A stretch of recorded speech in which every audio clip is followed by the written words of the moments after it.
All right, so it is time for Mr. Truck.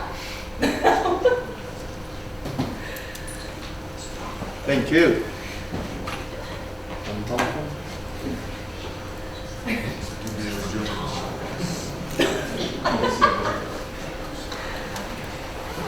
Good morning.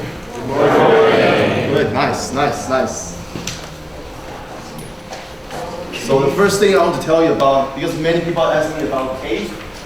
So first thing I want to show you what is the cake. Because I know you are all tired. Why are you so tired? When did you sleep last night? I slept at 3. I woke up at 7. No one can be more tired than me. Okay, so in the beginning I want to show you this. Again, I made with Brent and 3 other people. It's a BBW round, it's a story round. It's C to wake you up. So, first day at the new plant, huh? Yeah. Well, it's good to have you here as a new employee.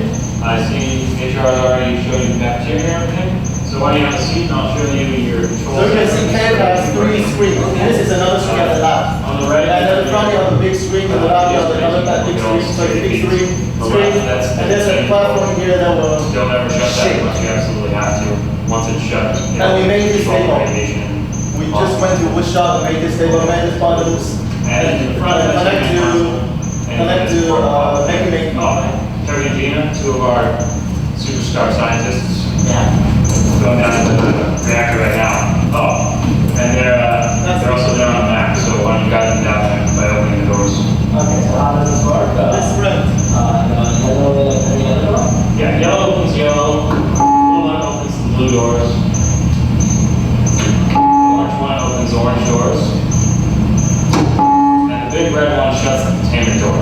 You don't ever want to touch that unless you have to absolutely close that person. Okay. Yeah. So, HR go over everything with you? Is it all good? Yeah. See the cafeteria? Yeah. It's alright. It's good, yeah. They have muffins on Tuesday. Oh, awesome. Yeah.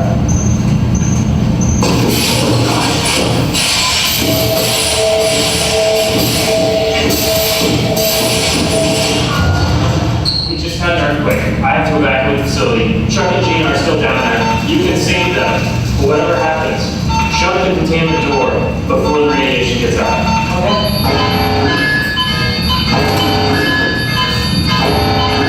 Warning, radiation levels increasing.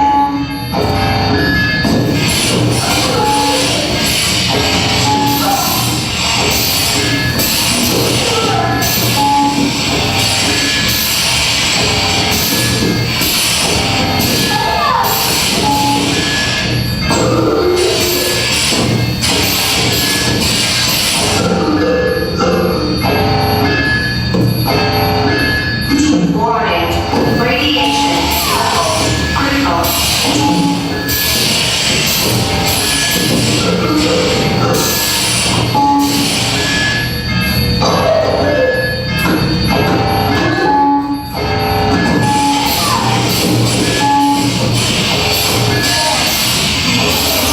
Breach in 5 seconds.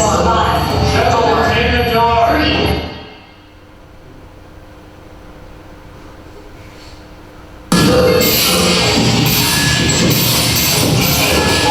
In 5 seconds. 5, 4, 3, 2, 1.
So we have the actor in the game. So when he success in the game, we will come out and say thank you to him. 2.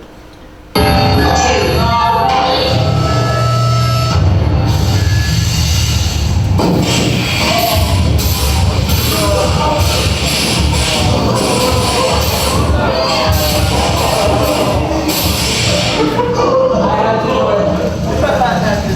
I'm so sorry.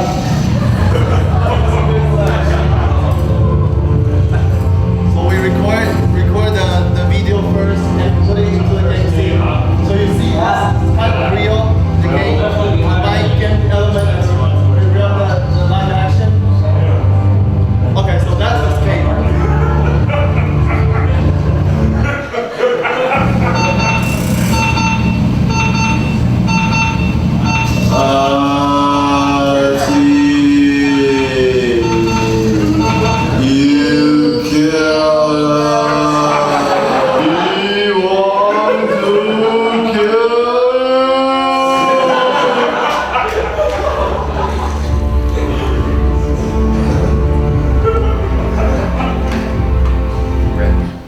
Yeah, that's it.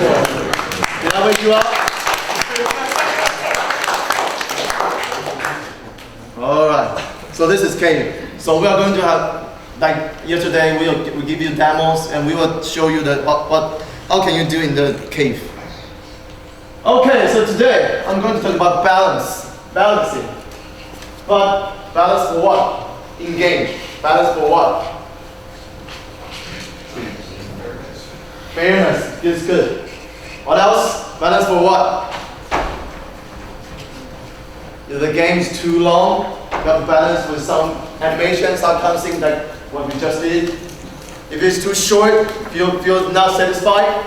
So the first thing I'm talking about for balance, is it hard? Is it hard to balance these rocks? It's hard, right? But how about this one? His name is called Michael Grab.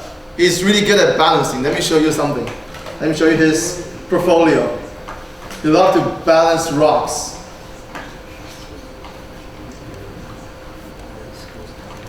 I balance this like this. He's a crazy guy. Just balance rock all over the place. I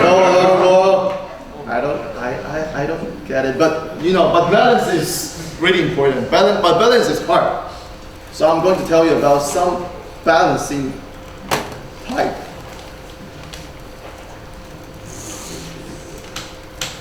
So first one, fairness, like what you said, just say. In Chinese, we call 公平. 公平. So as you can see, this word. So see this word, 平. You can cut in the middle. It's really balanced.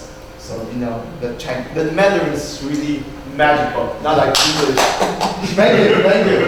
Just kidding. So yes, we use symbol to make like balance. So what's balance? So for like single player game, like people will say, I can never win this game. This game is not fair. This game is cheating. It's what made me become frustrated. I don't want to play this anymore. I don't think as a game designer, you don't want this to happen. For multiplayer games, oops. Sorry. So for multiplayer games, if it waits on one player or one specific character, it doesn't really good. For example, League of Legends. They have a good balance. So let me tell you about this. So how do you think there's a best character in League of Legends that you always choose? I think most of you play League of Legends. Who play League of Legends?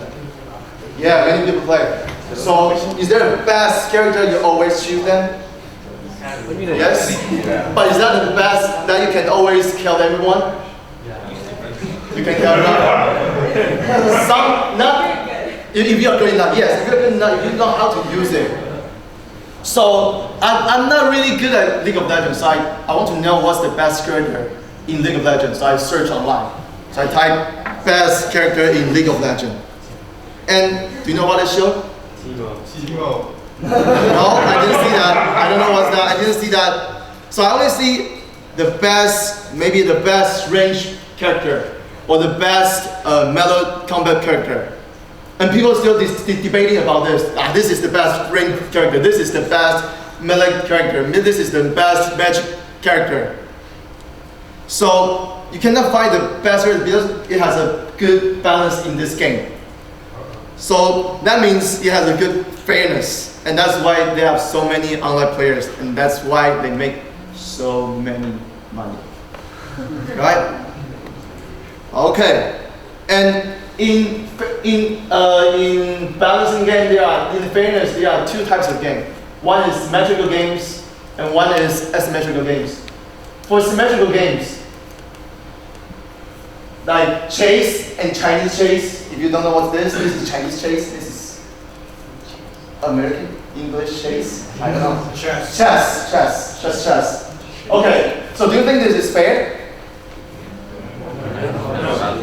They give you the equal resource and power. That means it's symmetric. But is it really symmetric? No.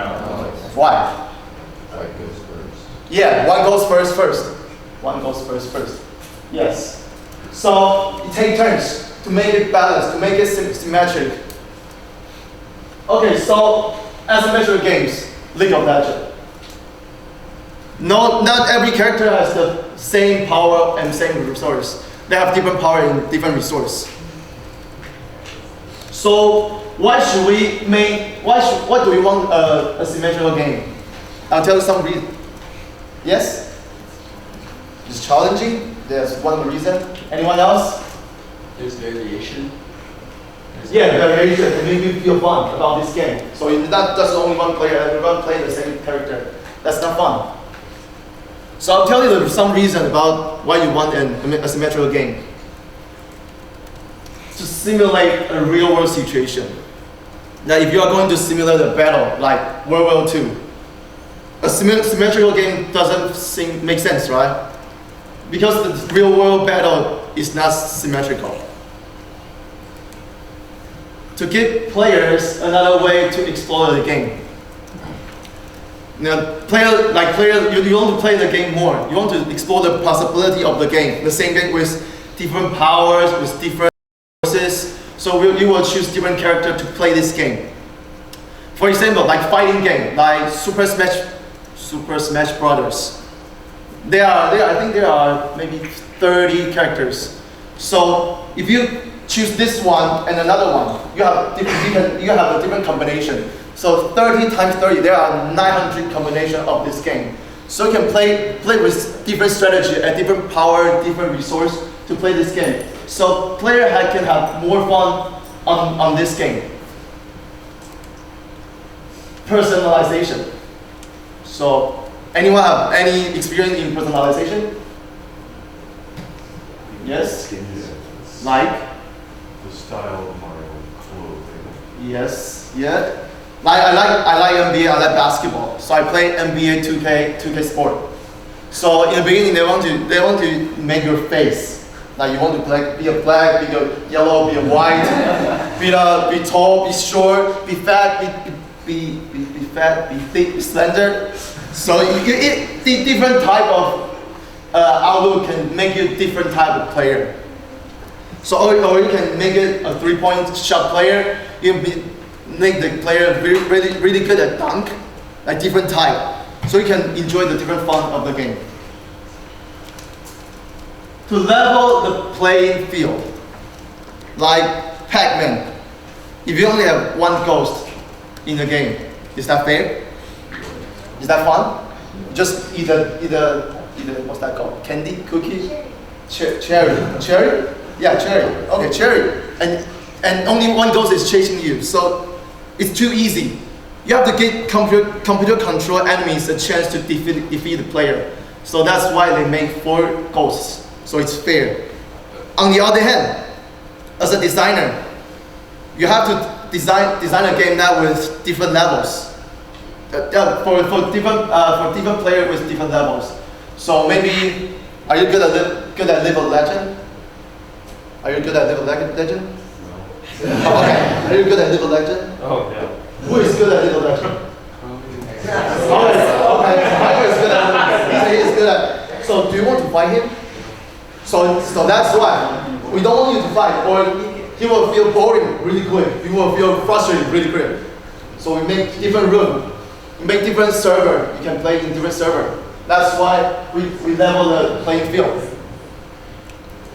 And that's one to create interesting situation. Players' curiosity. So for example, recently I played Call of Duty, and there are tons of weapons, tons of guns, and that's a choice you can make. So you can use shotgun, you can use sniper, you can use machine gun. Use different gun make you have a different feeling of the game, and you want to know what is the best pick for you.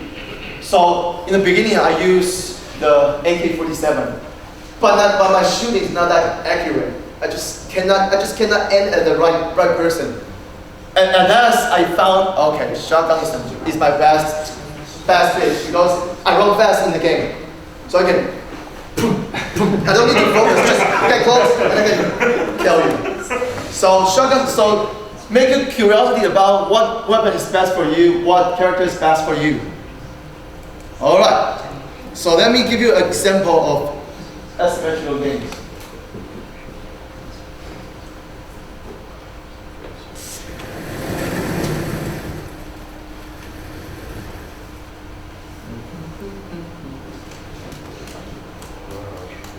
Okay. So if there are 3 types of gun.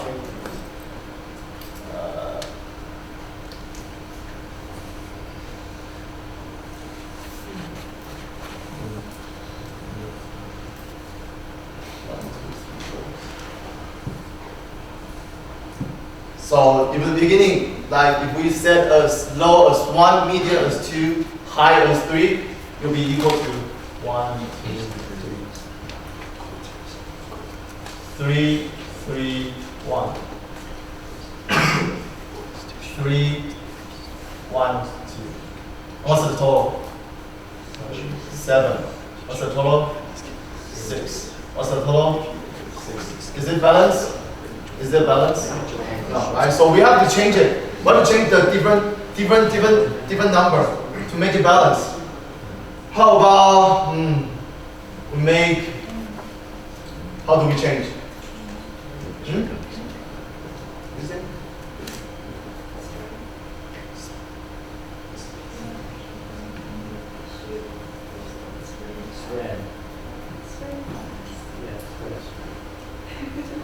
Accuracy. No, I mean if we only have those elements, how do you find the balance? You change the number, right? So maybe make this Make fire.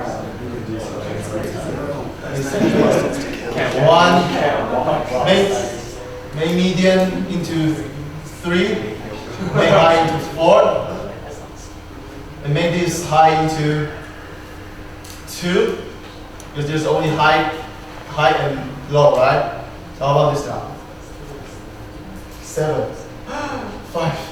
7. Okay, it's balanced here. This 2 is balanced right now. Maybe.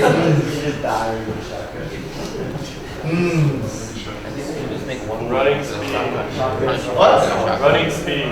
Running speed. No, I mean if there's only those elements. You should be able to run with Oh, running speed. Okay. Sniper is 0. Like shotgun could be like. Oh, sniper is 0. Yeah, we can make it 0. Right. Yeah. And how about here? So make it 6 now. Take that. How about which one can I try? Which one? This one? Two? Not even. Just run that way. You know what? It's hard for me right now. It's only sleep for 4 hours. And my math is bad now. So you know what I mean. You have to make a balance to those asymmetrical games. All right. And there's another simple way to balance the game.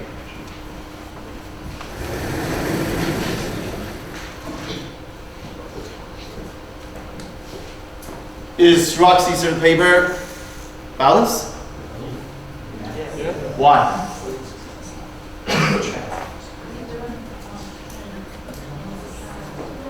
Yes, because none of the elements can be supreme. Because there's always another one can defeat it. Right? This is a simple way. Just make 1 defeat 2, 2 defeat 3, and 3 defeat 1. Easy.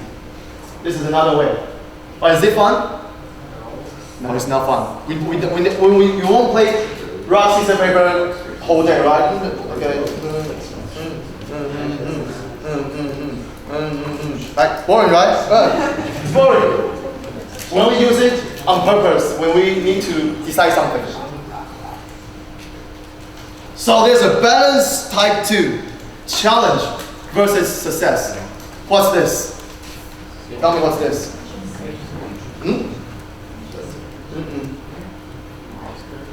This is flow chart. Flow chart. So what's flow chart? How intense like the game is for you.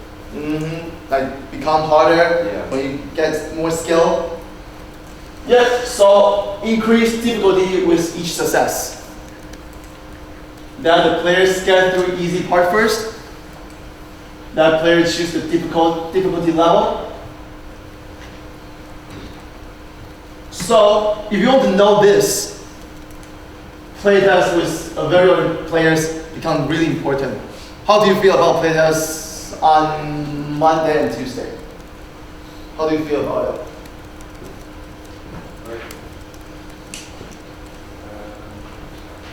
The match, how you feel? It's useful. How useful? Improve your game. Yes, so playtests become really important. I will talk about more playtests later.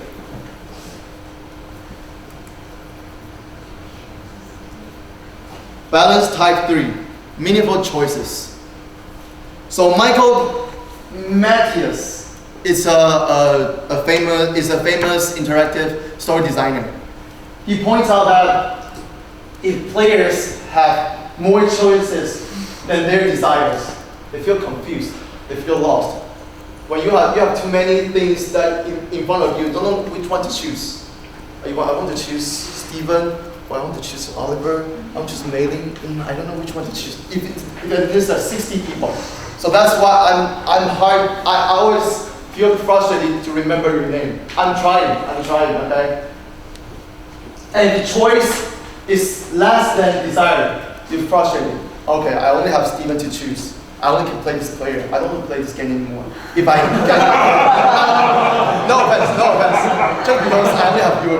I only have you now, right now. If I have more choice, I can explore more fun in this game. If choice equals to desires, the player has the feeling of freedom and fulfillment. You feel free, you can choose whatever you want, but you also can have fun. You have choice. What's this? Triangularity. Okay. I mean, what's your triangularity in your dice set?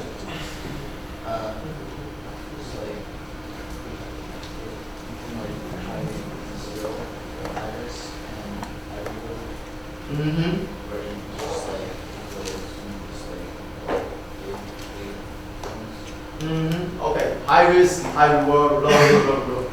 Triangularity. You make players they can make meaningful choices. They can make choice for themselves, so they can feel the freedom. Balance type 4, skill versus chance. So I watch you playing your game when play testing, and some of you the game is only about luck. So if you think about if you want to make your game more serious or more casual, because skill tends to be more serious than chance. You don't just luck. You don't know what's the result. You can just roll your dice and you don't know the result in the beginning. You have no control on it. That's why sometimes I ask some of you, do you have strategy for your game or just about luck? If it's just only about luck, just random number, you'll never know. Maybe the players over the time when they play, over the time they won't feel fun. Like if you have dice, if you have two dice and you play with your game, with your friends, and you compare it with each other. If you get a big one, you win. You get a smaller one, you lose. You cannot play over the time. You cannot just like rock, scissors, paper. You cannot play all the time. So you want to give them some control of the game, some strategy. So do parts of my game feel too random? If so, will replacing element of skill or strategy make the players feel more in control and feel more fun?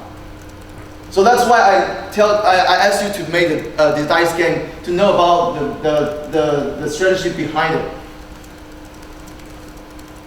Balance type 5. Head versus head. What do you mean by this? Constantine? Okay. So it's about thinking and doing. In a game, if it's a puzzle game, you have to think in the room, like this room. How do I open this door? So you click here.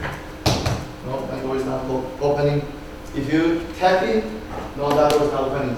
When you think over the time, over an hour, you're just stuck in this place, it won't feel fun.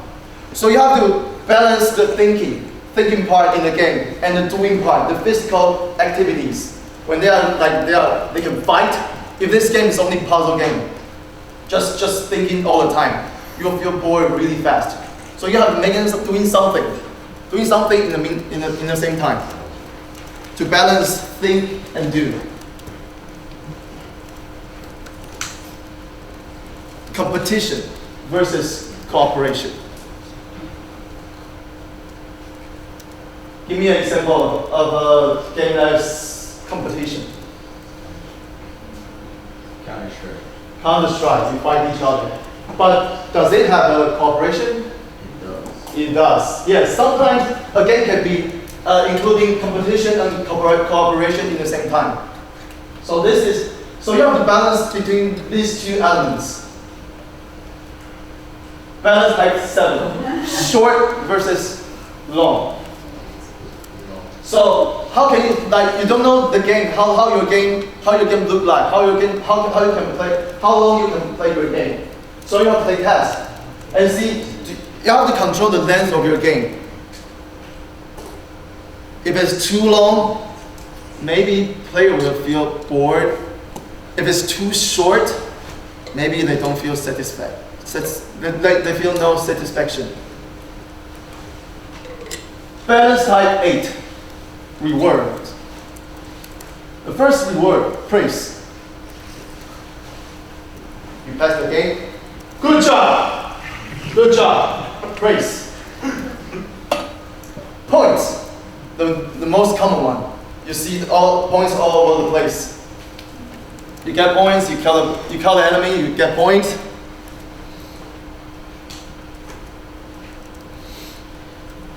Prolonged play. Like arcade game, if you Dave and Buster, is that the place? Dave and Buster. There are many arcade games. Like the shooting game, if you got killed, you have to put more coins in, right? But if you survive, you can have a prolonged play. A gateway, unlock a new level. As I say, the shooting game, if you pass this, you survive longer, then you can unlock a new level. You can go to explore this game more.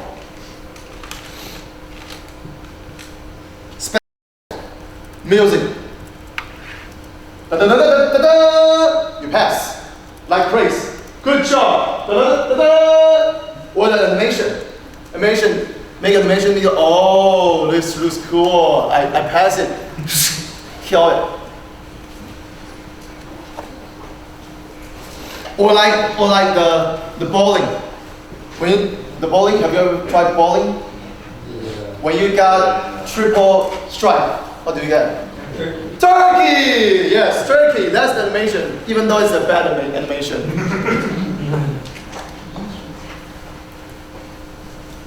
Expression. Clothes, decorations, like Brendan just said, if you win it, you can get money and you can buy clothes, get decoration, you can be more powerful. So powers, you get more power if you win. Like Super Mario, you become taller, right? Or you have the power to destroy your enemies. Resources, you get more resources when you win the game.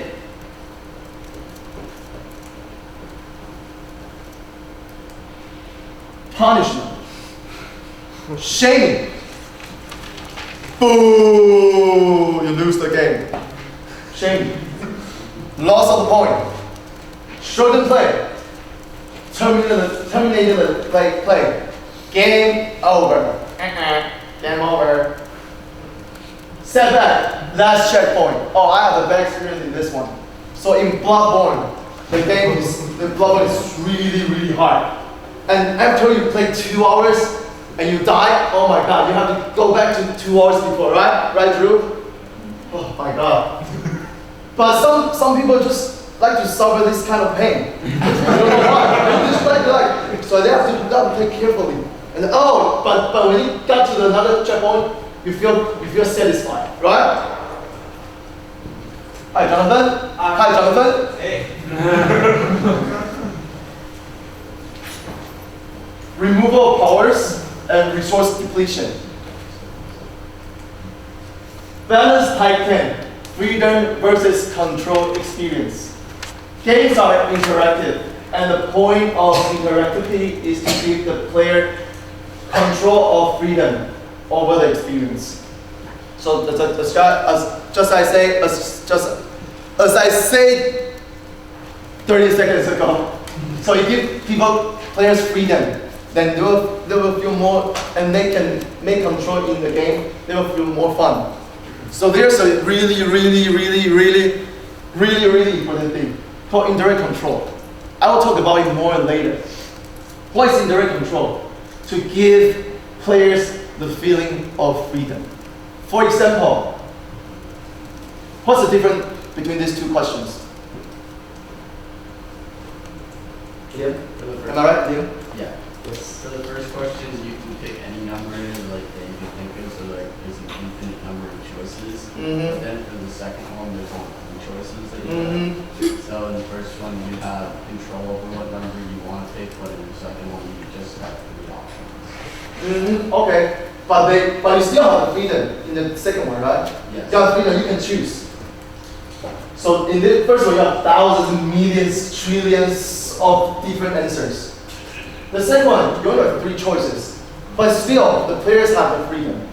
You can still choose it, but we control them secretly. If you see this question, will you be skeptical? Do we feel it's not a freedom? You still have 3 choices. But if you compare with another question, you feel not that freedom anymore. But this is how we are going to do. Give them the freedom, but we make the choice for them. Give them the choices. Balance type 11. Simple versus complex. Which one do you want to play? This one is, I think it's 1980s joystick. Sorry. So this only has one joystick and 1 button. And this one has 1, 2, 3, 4, 5, 6, 7, 8, 9, 10, 11, 12, 13, 40 buttons.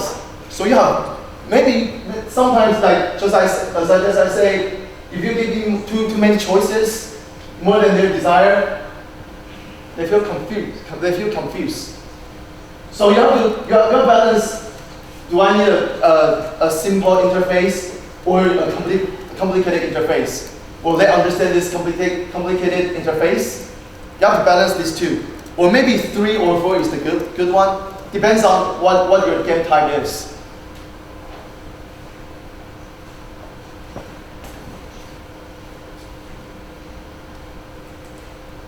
Detail versus imagination.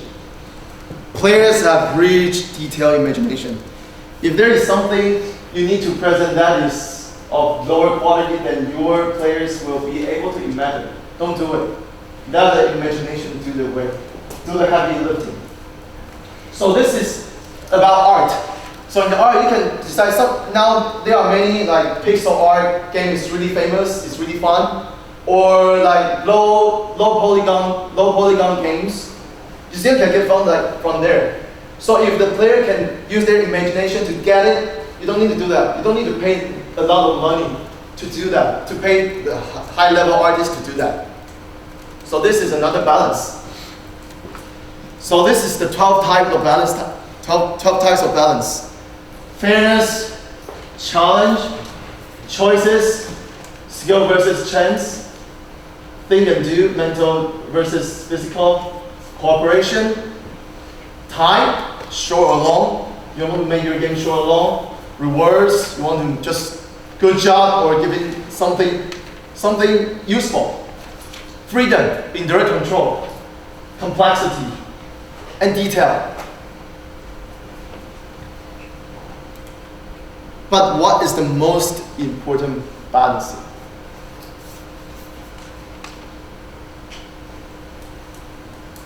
There's a balance of balances, so there is no most important balance. That's a good one. That's a good one. But my answer is not that one. I like that one. I like that one. But my point is.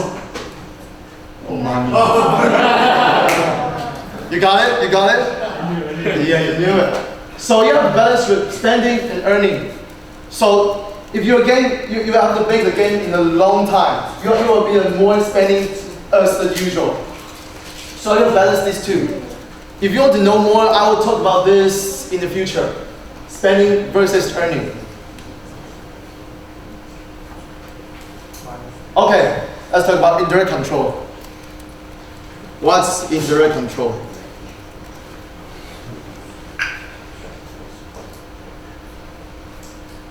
So indirect control in the, I would say, we tell you something to do, but you don't know I'm telling you this. So it's like hypnotize.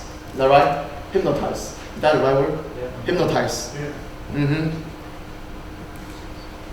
So like this, as I just say, we secretly control you. If you only just see this question, you still feel the freedom, but you still have choices. Okay, there's two doors. Which one are you going to go through? Banana. Banana. Why banana? Tell me why. I'm hungry. Food? Just because food? Because you're hungry now? Banana what? Banana sauce. Yeah, simple reason. So some players not like you, not that smart. Maybe some player will think, yeah, I can go banana, I can go for a diamond. But if we give them, just tell them, we give them the freedom to go to these two doors. But if we tell them, go get some bananas, which one will you think they go? The banana one, right? Just you give them instruction so they know they are going to get the banana, so they're going through this door. But still, they can go to that door, so they still have freedom.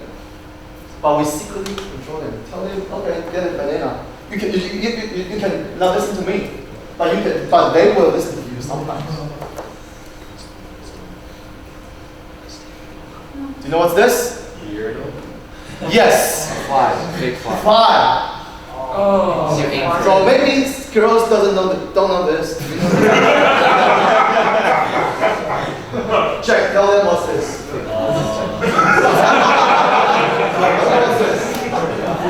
Okay, Jason, what is that? Basically, most journals have like some sort of sign at the point of which. And most of them are flies. Yeah. Therefore, always to reduce splash. Yeah. So this is indirect control. When you are peeing, like, oh, a fly.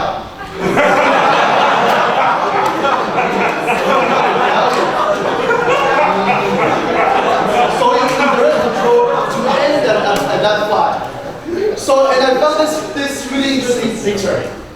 Fly plus ruler. Wow. See? So So game design is everywhere. You just have to be aware of that. Indirect control through interface. When you see this guitar, what will you do? Andrew, what will you do? Play it. How to play it? Press the button. And how will you put it on your body? Or you just like this, right? Like this is the indirect control through interface. If you see this guitar, you know, oh, I need to play like this. If you see this drum, you will hit like this. Indirect control, you won't use the guitar to like smash someone. You won't do that. So you secretly indirect control through this interface. So players set up their expectations about what they can and cannot do in a game based on the interface. When you see this one, all you do. Drive, yes, drive, simple, drive, just drive. You'll drive the car. Maybe there's some button you will play, but the basic idea, you drive. You won't just jump out of the window and say hi to the cars. You won't do that. So this is another example for indirect control through interface. Indirect control through visual design. Anyone who works in an area of the visual design knows that layout affects where the guest will look. This becomes very important in an interactive experience, since guests tend to go to what draws their attention. So that means artist is really important. Programmer is important, but artist is also important. So please be nice to your artists. They know things. You programmers know something you don't know. You know something, you lose something that artists know. So you have to do the good communication. Let me see this picture. Where do you look at? You look at there? You're kidding me. You look at here, right? This is red. It's really, really obvious and really draw your attention. Will you look at here? No. Oh, yes. Draw your attention to there, right? But then, what do you say? Only if you want to get 100% completion, you will. Yes, that's right. That's right. So let me tell you a story. Aladdin's Magic Carpet VR adventure. Have everyone known this one? Yeah. What's a Disney Quest? Yeah, in Disney Quest. Have you ever been to Disney Quest? Oh man. Yes, it's closing soon. Yeah, I know. I don't know if it's close or not because I know this story from Jesse. So let me see. So this is installed in Disney Quest in 1998. When do you born? When were you born? 1998. Oh, so you have a chance. If you are 1 year old, you can go there and play this. You have still have a chance, but maybe it's close now, right? It's close now. I don't know. Let's assume. Okay, so You guys this. understand. So this is just want to simulate the flying carpet in Aladdin. You ever seen clothing, right? Yeah. It's your childhood, right? It's the same childhood, right? We're in the same generation, right? I'm not that old, right? Yeah? Huh? Yeah. Yeah, thank you. So, and you put the VR inside the VR headset on the player, so you can fly in the scene. So, this is the scene in this Aladdin adventure. So, the animation director wants the player to fly in this room and fly up to the little throne at the base of the elephant statue here. And they can sit for a moment and listen to the message from the sultan, the short, fat guy. How's that? Sultan or Sultan, yeah. Sultan, yeah, Sultan. And then he will hop in there and wait for you. And the designer think, oh, the Sultan he's hopping there is enough to draw players' attention to there. So they will go fly to there and listen to him. But it doesn't. Players just fly to the sky, fly to here, fly all around the place, but not here. So they are frustrated. Designers are frustrated. They don't know what to do. So they seized the control from the player and made them to here, and glue them to there and listen to here. But they think it's not a good idea because you lose the feeling of control, the feeling of freedom. They make the players, they kill players' freedom, right? So this time, at the moment, our director had an idea. How about we paint a single red line on the floor, like this? Red line. The designer and the animation guy was skeptical. Will that work? Okay, let us try. Because it's really easy, right? For art, for anyone, you just draw a red line. It's easy to prototype this and play test it and see how it works. And it worked, but it didn't work every single time. But it worked over 90% of the time, which is perfect for them. So they asked the playtester afterward, did you see the line? Did you see the red line? Playtester said, what red line? Oh, magic. Oh, this is not magic. So, because the red line was so visually dominant in the scene, that it stopped players from noticing other things. And so the idea to do other things, to flying around, doesn't even occur to them. And however, the design team have another problem. They have a new version of the game. They don't want every player go to that throne, go to find Sultan. They want some player fly to the left, some player fly to the right. So what did they do? Branch it off. Branch off? Yes. How do they do that? More red lines. More than yes. Other colors though. What? Other colored lines. Other color line? Maybe? Okay. Let's listen to what art directors say. Art directors say, how about add more red lines? Dun, dun, dun, dun, dun. And it worked beautifully. In most cases, two players will go to here. One player will go to the left door. One player will go to the right door. Oh my God, it works. That's the magic of visual design. Indirect control. Indirect control through characters. Have you ever played Ico? Ico? So what do we do in an Ico? Not much actually. Not much. Okay. You have to protect the princess, right?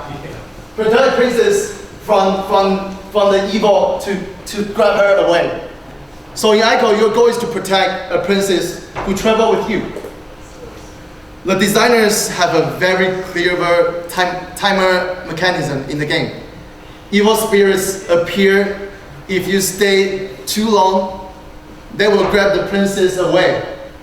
And they build this in the beginning. So for this one, how do we indirect control through characters? Follow the princess. Pardon? We follow the princess. Yeah, you follow the princess and you protect her. So once, when I play this game, when I see over the time, like maybe level 2, and I start to feel like when the evil comes out, I want to protect this princess immediately. I want to go close to her and protect her without evils attacking. So that's why this is how indirect control through characters. You make them want to protect her through so you indirect control through characters. Characters can be a great way to manipulate the choice the player is trying to make or how they feel about those choices. But the first thing you have to make the player care about how those imaginary characters feel. Yes? Can this also be used as an example for Elizabeth from BioShock Infinite? Mm-hmm. I never played it. It's a bit more.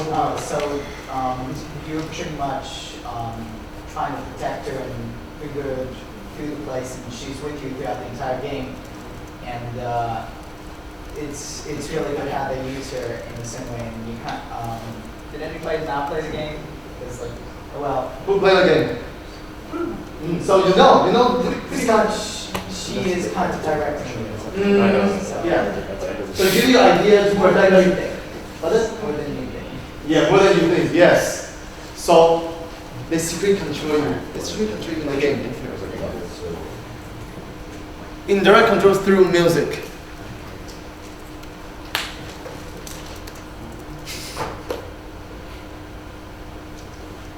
So when most designers think of adding music to a game, they want this. They think of the atmosphere they want to give the players.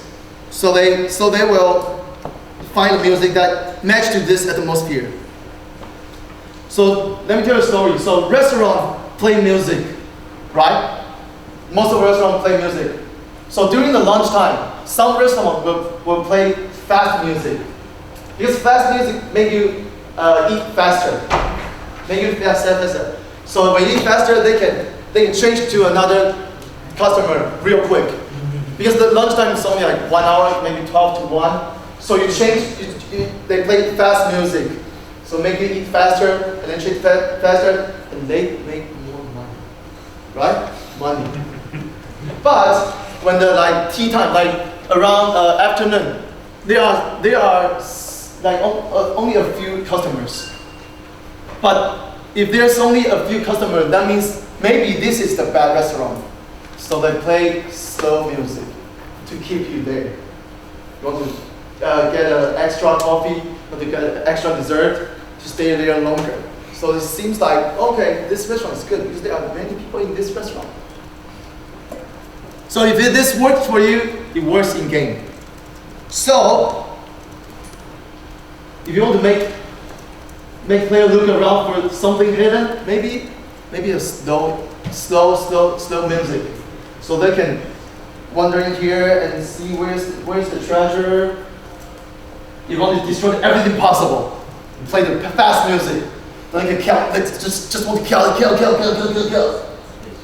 without slowing down. Realize they are heading the wrong way. Oh, wrong way. And you don't know it. So you will head back and go to another row. And then, okay, you got it right. Move slowly and carefully. I think some of you play Affected, right? Is that called Affected? Yeah, is that Michael? Yeah, it was Affected. Affected. So they give you slow music and horror music. You will move slowly, and they can scare you easily. Because you move slow, you have to be carefully about everything surrounding you. So they play slow music, make you want to move slowly and carefully. Worry about accidentally hurting innocent bystanders. So it's still the slow music. I'm not good at sound design. You can do it. You will find the good music from the what's that called? The folder Brent gave you. Yeah, the sound. Yeah, they are tons of music. But the hard part is you have to listen to everything and you don't know which one fit the best. So music is really important. And that assignment is really interesting. I really like that assignment. Go as far and as fast as possible without looking back. Fast music, obviously, really straightforward. Just use fast music to make it through this level. That's indirect control. Then, let's take a break. 10:30, take a break. Wash your face. I see some of you is sleeping right now. I don't want to kick you like Chris Fu did. I don't want to hurt you. Stretch out from there.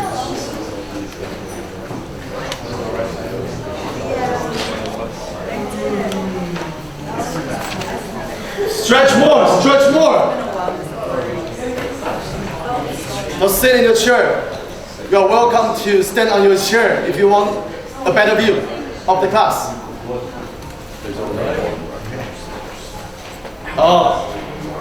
The air here is fresh and clean. Brendan knows it all the Oh, time. yeah. Yeah. Air up here is great.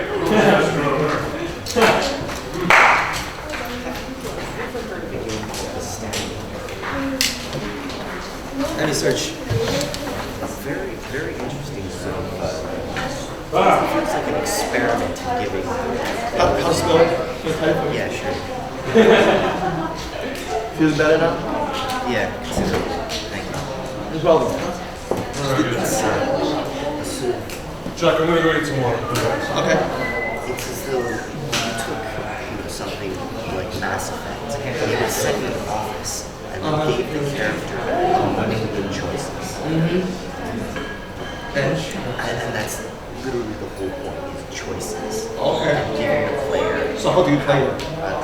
It's very simple. You just walk around and you interact with it.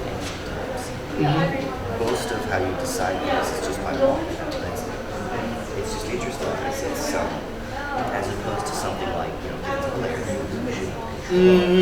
This game has the premise of the game is you go and you have to find every single ending, and I think there's something like 500 of them. Wow. Yeah. Oh. And it's a room, just a room. Not just a room, it's an office. That's an office. Go through the office and various things. There's like this one storyline, and there's all these branches everywhere. The branches have branches. It's really interesting. You should try it. I'll try it. Can I download on Steam? Yeah. Okay, I'll try it. Thank you. What game is this? Yes, but we have to print it for you. What's wrong? Okay, I'll print it for you. No, you don't. Analysis, you don't need to print it out. Just the rules and the old dice. But the physical game, including dice and everything, you have to paint it today. Rules. Okay, I'll print it for you. Just that's okay. That's okay. No problem.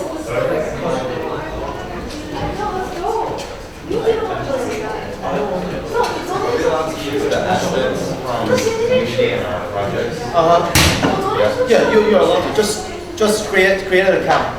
Create an account and you can download from the CSS. Does it have like animation? Oh my goodness. Oh, you are saying that. You were almost out of But so much money. we'll recommend to try to communicate with your artist in the following weeks. You will have an artist, you will have a sound designer, and they can make it. Try to make it by yourself. So the whole game is made by yourself. So that when you publish on the internet, when people play, they won't say, "Oh, this is the edit. This is you need the asset. Ah, this sucks." Sometimes they say that. Yeah. They like original work. It's okay, I don't really.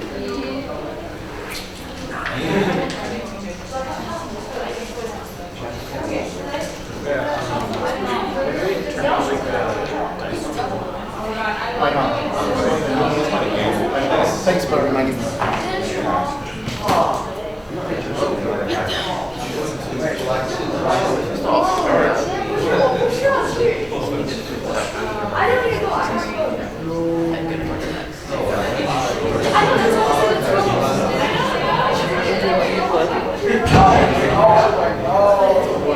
So do you have a dice game? Paying right now? Dice game. Nice. Group A. Oh. Group, yes.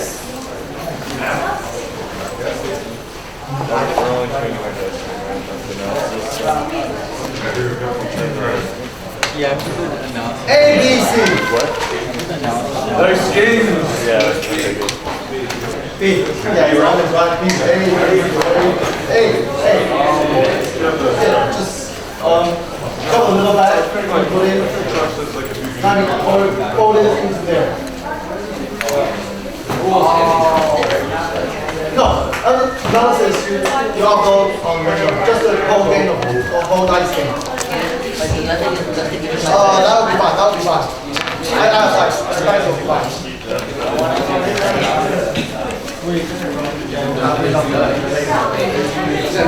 Huh? B, A.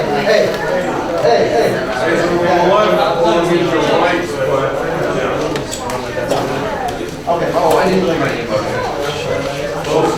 Yeah. A lot of them are nice games coming out of your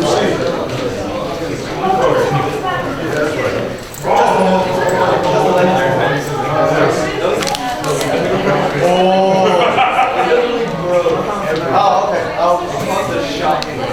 Okay. Yeah, I saw it. So did you say anything? Okay, I'll Nice game. You didn't read that. I had my Okay. Here, we'll Okay, I'll read up for you.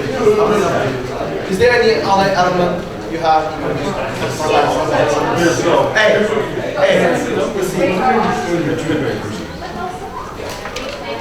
Okay, that's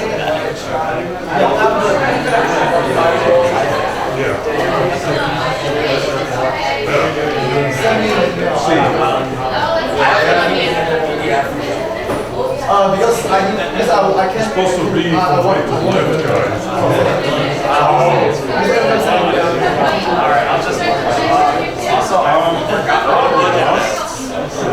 Dice is okay. You don't need to hang in dice. If you don't have dice, it's not Yeah, legit. because none of us their dice, so just forget about it. You can keep it. Keep it. Yeah, keep it. What about like others? If you have a name on it, you have put it in the bag. Do you have a name on your bag? If I can see your name. Oh, so this is yours. Do you have any that or anything that put together? Oh, right. That makes sense. I would kill them.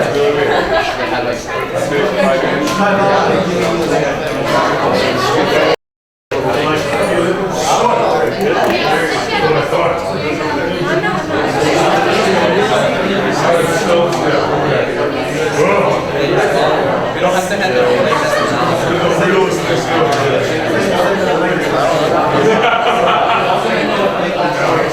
Really, it's the best balancing. Rules and everything you have for your game.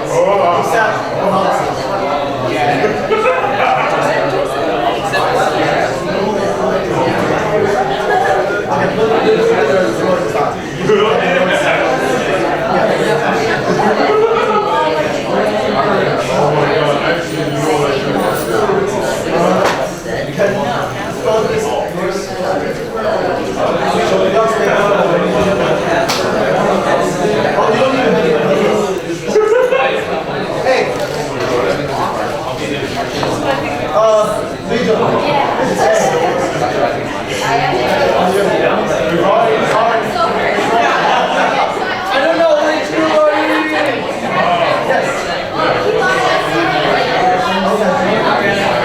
What is he's gonna take them random?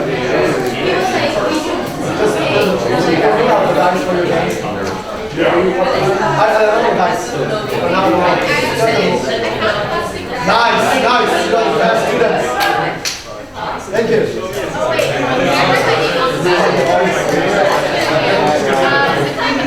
Send it to me. I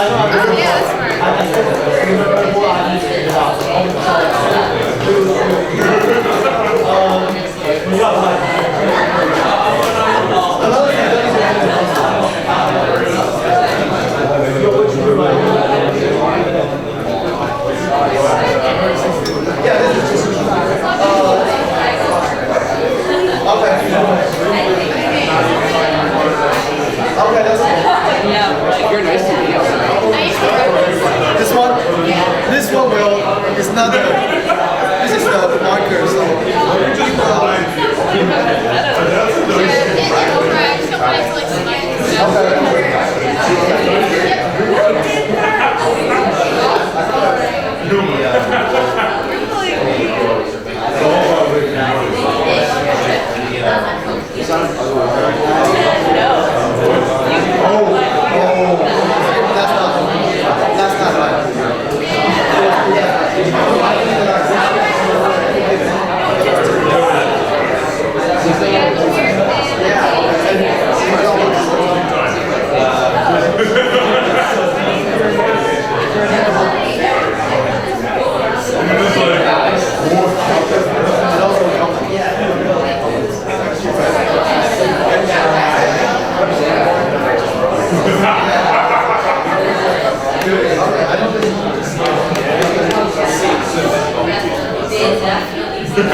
over here.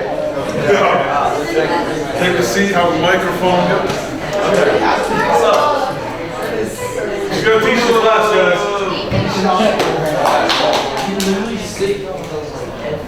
He's gonna do it. Go. I don't think it's on.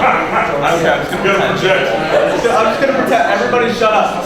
Hey, this guy's trying to teach a class. Yeah, respect me. Respect my authority. This pen. I know from Wall Street.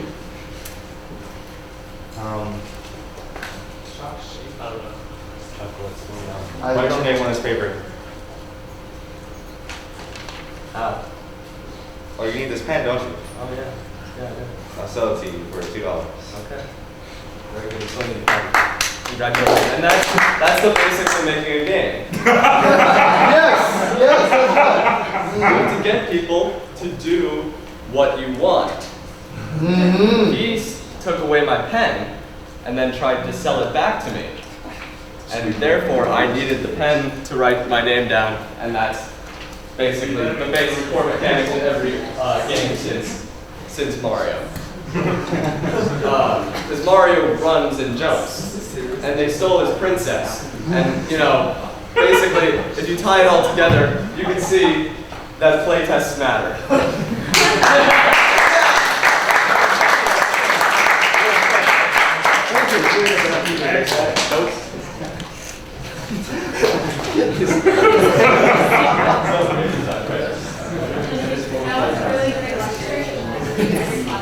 What?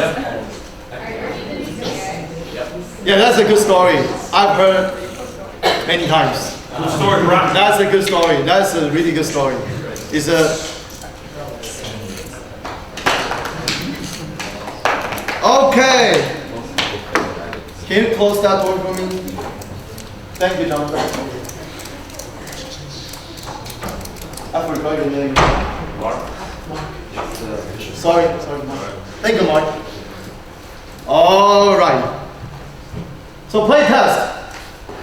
I want to ask you again. How do you feel about playtest? They're fun. They're fun. They're fun. Why? Tell me more. Because you get to try something completely new. You get advice, suggestions, something new to you. What else? Yes, no? Experience because you have to do everything. You have to do everything.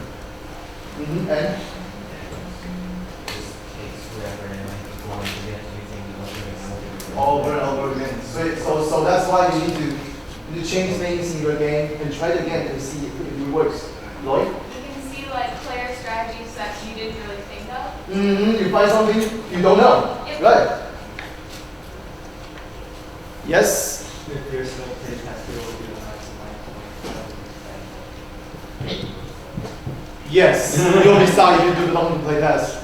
Our idea may be good, but maybe you think it's good, but maybe it's not that good for the players. Sometimes, like, the way you explain the instructions might not be as clear cut. Mm-hmm. Maybe you think the structure is clear enough for you, but maybe it's not clear for your playtesters. Mm-hmm. Anything else? Yes, Michael? Michael.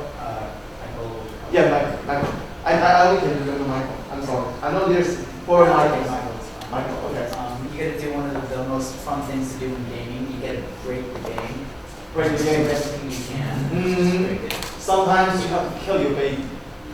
When you build this game and you play test and play test, and found, this is you have to kill it and rebuild another one. Make another one. What? This is a turd. Turd. Yeah, turd. Jump. That's for the reading. Yeah. Nice. College experience would just be a shame. Okay, so. But do you really like playtest? Do you like it? When you do the playtest, do you like it? Yes, that's right. Oh, that's my feeling. So, people don't like playtest. Make change to your game, destroy your confidence, kill your brain, ruin your life. You spend a lot of time and you kill your baby, you have to redo it again all in your life. But you actually make a fun game. That's why you love it and hate it at the same time. In the end, love it, hate it, love it, hate it, love it, hate it, love it, hate it.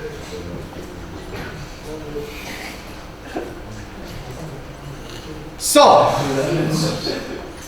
what should we do during the playtest? Don't deny. If you are the orange, just say you are orange. Don't say I'm lemon. So what should we do during the playtest? Put your ego away. You are not you anymore. You are just the observer. See where's the failure of your game. Where can I improve my game?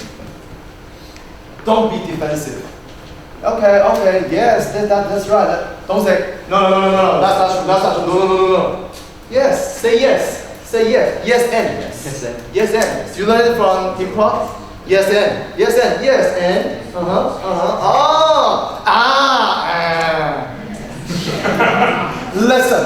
Listen to your playtesters. Listen and observe them. Look at them. Read what they're thinking. Try to know more about things about your game.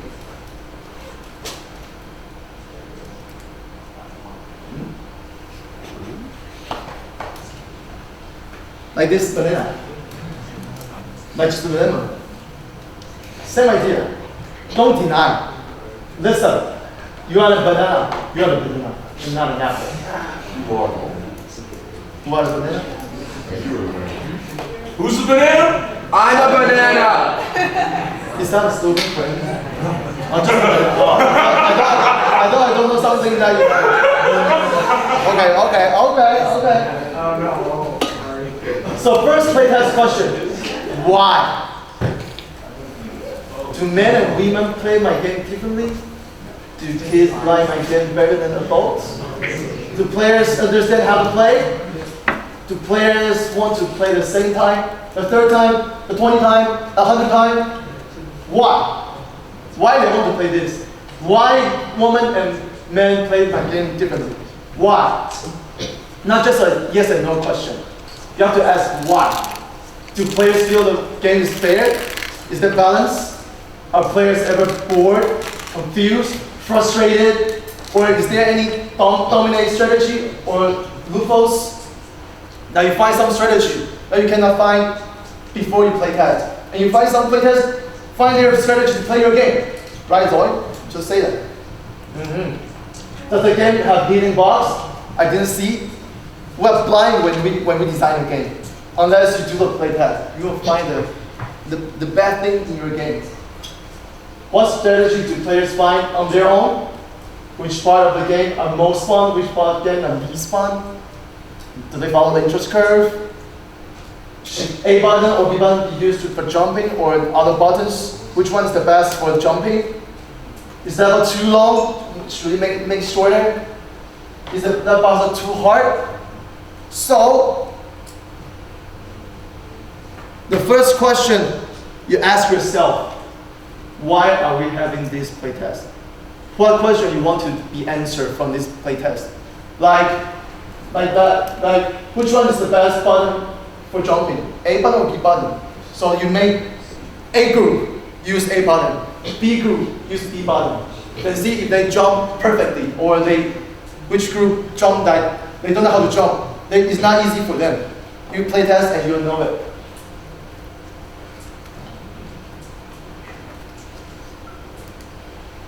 Second question, who? Okay, so the first people who will get a chance to try your game are developers. Like all of you, when you're making games, developers are just beside you. They try your game first, right? So you can listen to them first. But what's the pros and cons? Anybody know? Pros and cons. Tiger? Developers know how to talk about games and know how to describe something that's good or bad. Yeah, they know game design. You learn game design, so the developers know game design, so they can tell you more detail about game design. They know the detailed element in the game design. they might have different expectations from the final audience. If the target audience, they may have a different expectation.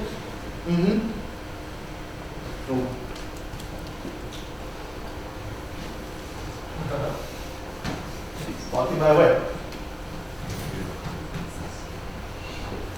So the pros, they are just here.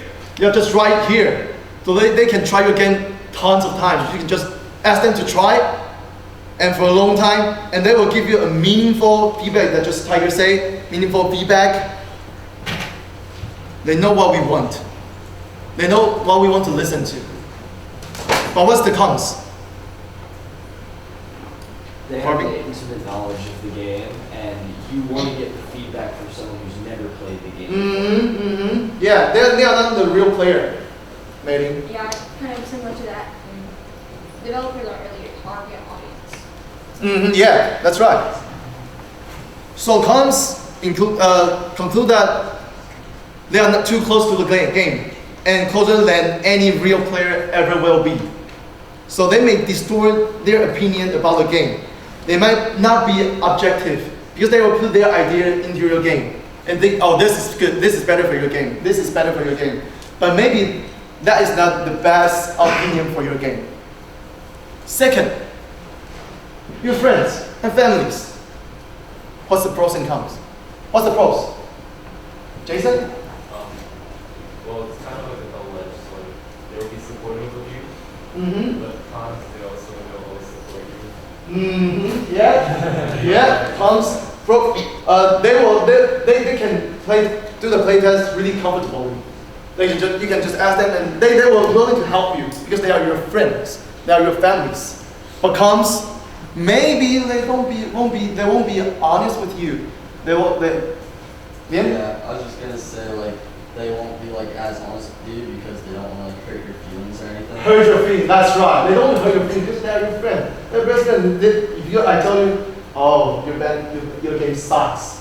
You think I'm the bad friend, right? You don't like me anymore. I will hurt your feeling. But as a developer, you have to try to tell the truth. Try to tell the truth to your friends and family. If they make a game, try to do that. But yeah, but it happens. They're afraid to hurt your feeling. Expert gamers. What's the pros? Corbin? They have very different priorities than most players will. They play a lot of games. They know games. So. I was going to say, since they play a lot of games, they probably know like what would say make a good game by their standards. That experience, so they can compare other games with your game. What's the good part of your game? Oh, this game has the same good part as your game, and this has the same bad. This part is bad because you lose some element that this game has. And the cons is expert gamers are often jaded. They demand more complex and difficult games than the average gamers. So you will know the element you compare with other games, but maybe they are too good. So they want more. They want more and want more complex, more difficult games. So they will use like detailed account using technical terminology and specific example to compare with your game with others. That's a pros. But these gamers are only a small percentage in the game world. So you have to listen to it, but not all. Tissue testers. What's tissue tester? I'll give a guess.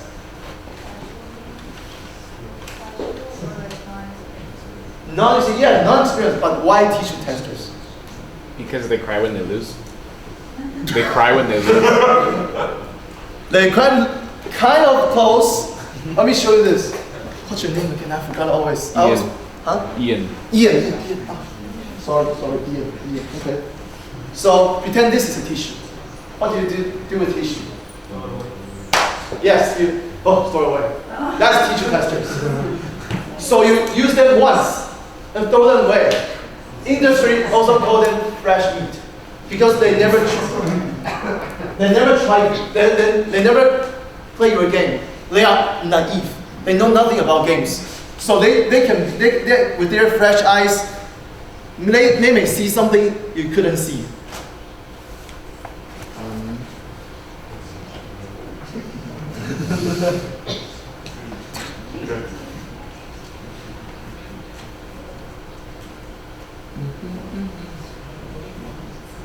Like building off of like tissue testers, I mean like there was a story that went around where it was like there was an RPG that was being made and they brought in new testers and they were testing out the game and they were like, I don't know how to open up the menu. And they said, oh, it's simple, you just double tap the character. And to someone who's never played the game before, they thought that's the most unintuitive thing ever. It's just like you never see that sort of stuff because you're busy, you're working on the game, and like you'll never notice that things that are just like second nature to you are like almost aliens to people that have never played the game. Using teacher testers, like what he just said, using teacher tester, you can know things you never know, and intuition. If they can find it really easily, that means your game is intuition, right? So their feedback are very, very valuable. But what's the cons? Corbin? Since they probably know very little about games, they won't be able to articulate. They'll be able to say something is wrong, but they won't always be able to say what's wrong. Yeah, they'll just say, oh, I don't like it. But they don't know how to describe it. Not like us, like developers. And there's another cons. So if you because you just like tissue, use them and throw it away just once. So if they feel your game is fun, but just once over the time, because a game you have to play thousands, millions times, over 100 times. So if you only play this with those playtesters, you run the risk of making a game that has strong first-time appeal, but get boring after multiple plays. Third playtest question, where? In your studio, in the playtest lab, at the public venue, at their homes, on the internet, they have different pros and cons. I won't talk about too detailed about this here, because the following 4 weeks, this is not that important for you because you are going to playtest over here. But for example, in studio, what's the pros and cons? If you are a company, you playtest in your studio, what's the pros and cons? A pro is that you can on the spot change something. You can change something really easily, just change it immediately. But what's the cons? You have to get people there? You have to get people there. And that's not a place they play the game. They may play their game in their desk. In their desk. On the desk, I'm sorry. On the desk. So that's not the place they play their game. So maybe they will be a little bit different from playing at home. Fourth playtest question. What? The things you know you are looking for. So like this first question, why are we doing this playtest? So I have to know what question we are going to be answered from this playtest. Things you don't know you are looking for. Like Zoe just said, you will find something you don't know during the playtest.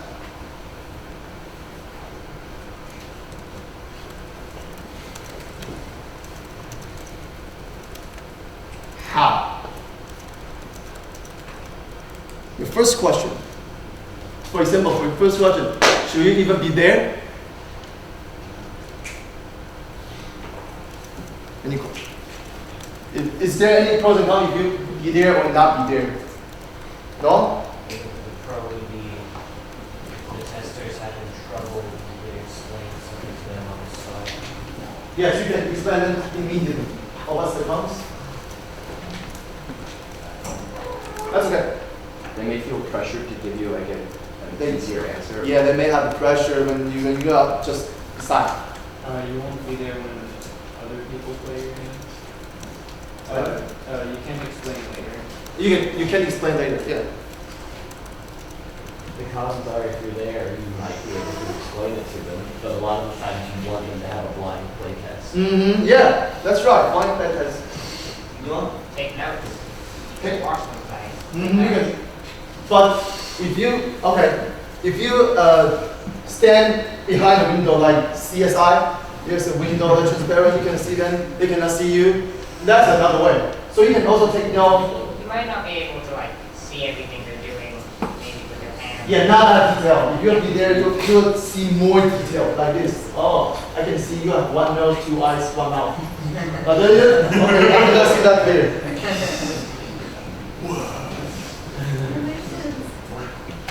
What should you tell them up front?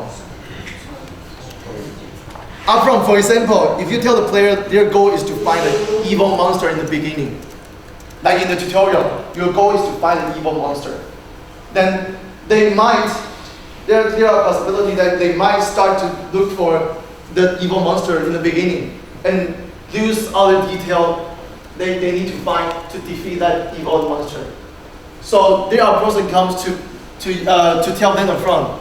So there are many games that have a bad tutorial. So tutorial becomes a really important thing in your game. It was like it came up front and we told the guy at the table exactly what you were supposed to do. It's like, that should be pretty good, but like to you guys, but like to him, he doesn't know. Oh, sorry.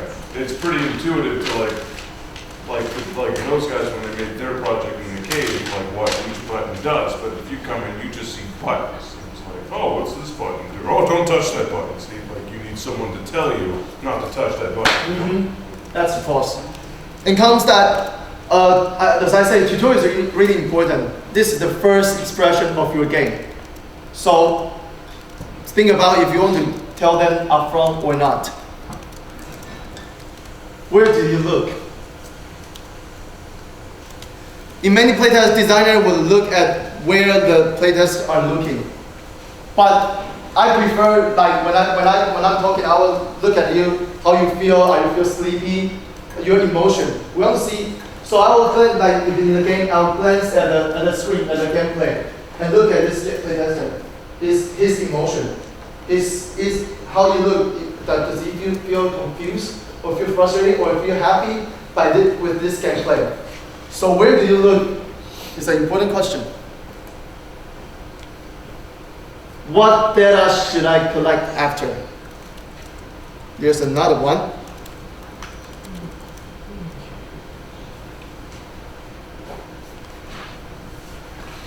So I didn't ask you to make a playtest questionnaire, but if there's a questionnaire, it's always good for them to know to help your playtester to help you to ask the right question and help them to know what you are asking. So the first question, first tip is use pictures whenever possible. So when you have the gameplay, the digital game, you can screenshot the game on the playtest questionnaire and ask them if you see this red line. Do you see this red line? What red line? So they can know if they see it. Don't ask people to rate things on the scale from 1 to 10. Whenever I have a chance to do this kind of questionnaire online, that survey, I always because I don't. This kind of question make your playtester not care about your playtest, and it's hard to define. Some people say, okay, 9 is my best. I think 9 is perfect already, but some people think 10. Or 5, I think 5 is good enough. So you cannot scale with this range, this scale. Give them the survey. Don't put too many questions on your survey. When you see there are hundreds of questions on your playtest questionnaire, do you want to finish it? Do you want to finish it? No, right? You don't want to. So there are some mean survey that will like next page and next page and next page. There are 10 questions in the same page, and next page and next page. There are 100 questions. But you want to finish it because there's only 10 questions in the same page. But if you see in the same time 100 questions in the same page, you don't want to finish it. give them the survey right after they play. Because they have the fresh memory, so they can tell you the truth, the pros and cons of your game. Know the age and gender. You want to see what's the difference reaction between young kids or the old man, or woman, or between old man and between man and a woman. Don't take every survey data as gospel. Because sometimes playtests will make things up when they are not sure. So use as many, do as many playtests as possible, as I just told you, to find out the average result of this playtest. So you can know which one is the real answer of this playtest. So this is my playtest questionnaire for my last project. So you put age, gender, and because my project is about VR movie, so we asked them first, have you ever experienced virtual reality? And what if any emotion did you feel during after film? And tell them, because we have 3 parts in our movie, so we asked them, do you feel any specific feeling during this 3? Like this, and just give them space, don't use rate. Just make them write something. But sometimes they make things up. And let me show you one video. It just is so easy. At the heart of all of our using testing, what we all really want to know is, do you like it, right? That's the question we most want to ask. Now, of course, it's not just that, because we want to know why and why not, and how can we improve it? Is it too juvenile? Can you figure out how to work it? Is it too hard? Are you learning what you're supposed to? But the funny thing is, though these are the questions we want to know, I found in our user testing, we can't ask them. We can't just come out and ask these questions, because even though do you like it is at the heart of it, generally speaking, people are not very good at saying why they like something. Now this is counterintuitive. We think this isn't true because people tell us, oh, I'll tell you what I like about it, but it doesn't quite work that way, especially kids. Kids are so forthright, we think, oh, well, they'll just be very blunt about what they like about it. But I would have to say, generally speaking, people, including kids, are not very good at saying why they like something, and here's why. When you are able to tell me why you like something, several different things have to happen. First, you have to know you like it. Now, that seems kind of obvious, but I don't know. If I ask you if you like something, do you like it today? Are you just in a really good mood and you like everything? Do you like it, or do you just not dislike it? Do you like it more than something else, or does it seem fine to you and you don't really care? That's really a very complex question. And even if you're able to understand that you do like it, you have to know why. And that is even more complex. You have to know why you like something, even when you may not fully understand it. You might see a character that is, for example, out of weight, and they're overweight, and they're unattractive to you, and you don't like them, but you may not even want to admit to yourself or be cognizant yourself that that is the reason that you don't like the way that character is drawn. We aren't always very good at identifying the motivations for our own understandings of things. And if you can do that, you have to move beyond simply noticing. Noticing is what we're good at. If I ask you if you like my outfit, and you, well, yes, of course I do, and I say why, and you kind of go through all these thoughts in your mind. Why do I like it? Does it flatter you? Is it a good color on you? Do I just like it better than what the other person is wearing? Is it better than what you were wearing earlier today? And because you're waiting for an answer, I just quickly grab the first thing I notice and I say, because it's a great color. It doesn't necessarily mean that's why I like it, it's just what I notice. And this is why when you ask kids about games, they always first comment on the graphics. That's what's most noticeable. But as you work more and more with users of games, the graphics are not as important as we think they are. If you have engaging graphics or engaging gameplay, bad graphics are totally forgivable. So for you to tell me why you like something, you have to be able to not only know you like it, know why, you have to get beyond just simply noticing and really understand the reasoning behind it. Then you have to overcome all the influences. You might like me and you want to please me, or there's somebody else in the focus group and you want to say the same thing as them and become part of the group. Or maybe you want to take your role very seriously as a critic. provide criticism. Or maybe you just saw a movie last weekend. We did some testing with the kids for our, what's now Ninja Kitchen, because we were going to play with pirates. And the kids told us that pirates were so last year. So we were trying to figure out new trends. And I was sick that day, and I said, what's the new trends we're looking for? And the team said they were suggesting either ninjas or Vikings. And I thought, Vikings? That's kind of a new trend. And I realized How to Train Your Dragon, the very clever Viking movie, had just come out that previous weekend. So I think the kids had just seen that movie and they were like, Vikings, yeah! I wasn't ready to call it a trend yet. So we waited a few months, asked the kids again. Vikings didn't even show up on the radar, so we went with ninjas. So even if you can do these things and you can recognize those influences in the room, you have to communicate clearly. You have to be comfortable with writing or speaking in front of other people or putting these things in the sentences. And that can be very difficult for even the most comfortable people in situations. And then, of course, I have to understand you, free of all of my biases. Now, does this mean we should never ask these questions? We should just give up? Do we think that children or adults are not good for that? Absolutely not. It just means for us to get the answers to these questions, we have to be a little more clever about it and work it in different ways. Here's what's worked for us.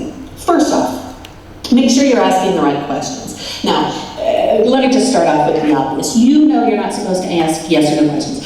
I know you're not supposed to ask yes or no questions, but of course, we all ask yes or no questions because it is just part of our human nature to ask yes or no questions. The problem with asking a yes or no question is you don't realize it's a yes or no question until you get to the end of the question. And so you'll say, so tell me, do you like this game? Oh shoot, I just asked you another question. Let me phrase that another way. Are the characters something you think are appealing? Oh shoot, that's a yes or no question. So one of the strategies I have, right on the top of my clipboard, I write the words do and is, and I put a strikeout.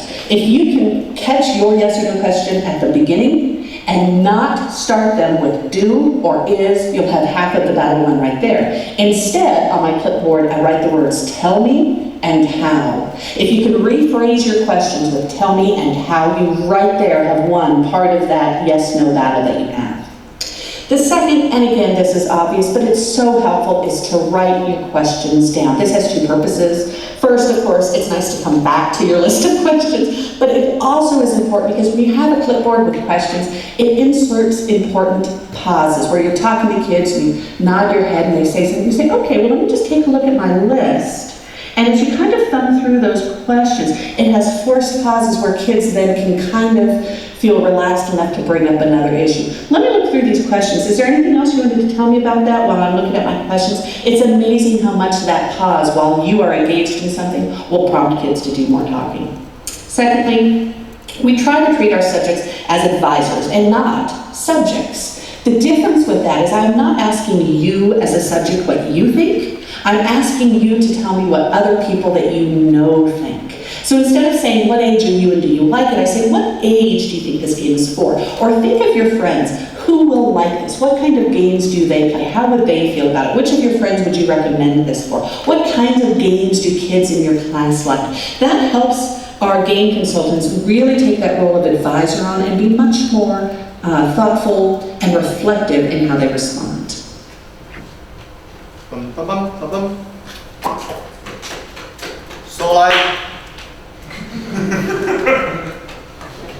So her name is Barbara Tremblin. She is the Extension Instruction Design and Educational Media Specialist. And she is also a professor in New Mexico State University. And she is really good at playtest.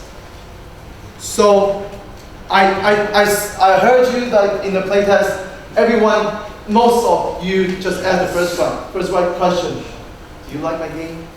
Did you do that? Like when doing the playtest, like on Tuesday, that everyone just asks, do you like it? Do you like my game? And you don't know what to ask. And you will say, give me some feedback. So it's really important to ask the right question to know what you are looking for.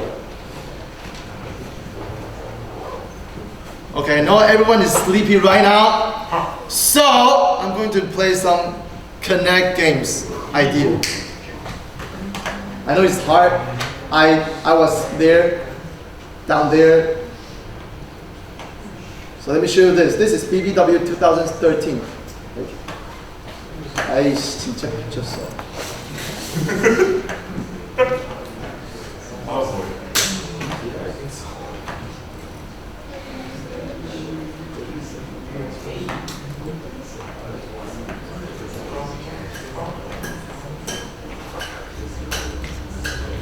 So this is the Connect game.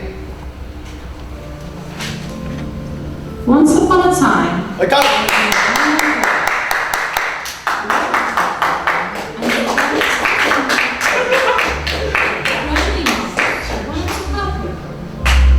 If you make your heart whole, everything will be fine. When you're ready, together the pieces.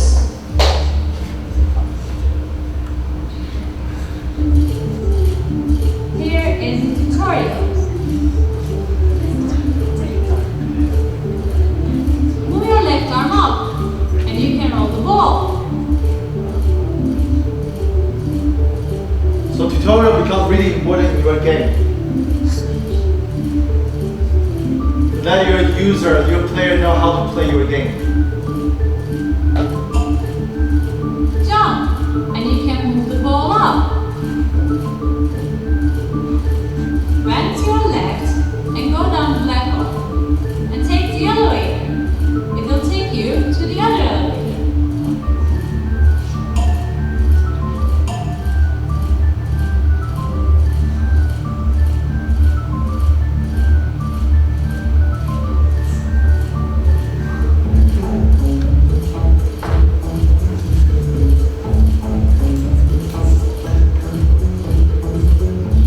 It's in your arm.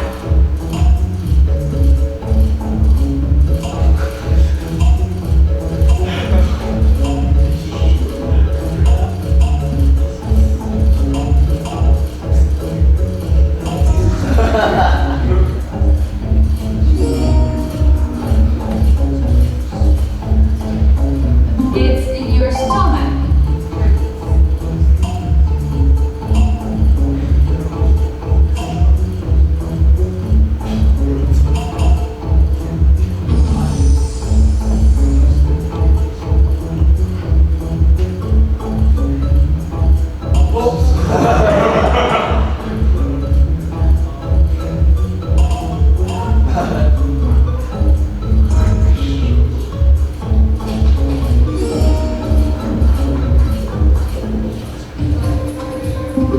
Okay, you get a basic idea of this game.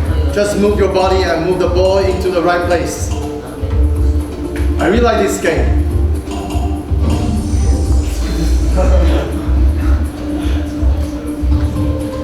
Okay, let me show you two other games that I really like when I was a promoter in Microsoft.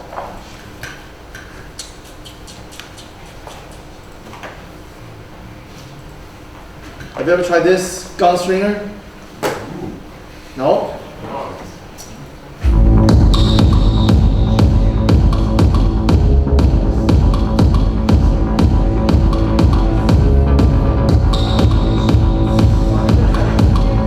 Den dafür als Entschädigung quasi mit einem Download-Pass, um das Fruit Ninja runterladen zu können.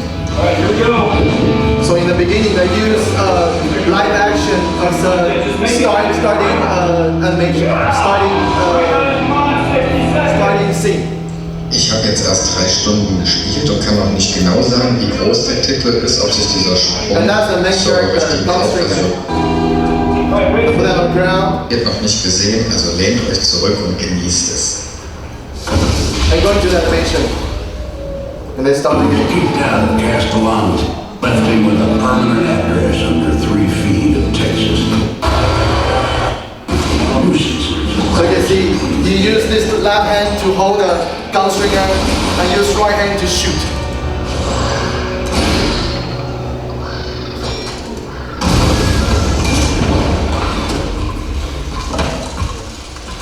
Years ago, his old posse was shot him in the back and given him a one-way ticket to Boot Hill.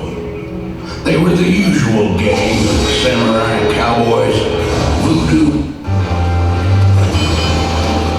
The image of that air-filled betrayer still fresh on his mind. The gunstringer set out to mark his first target off the list.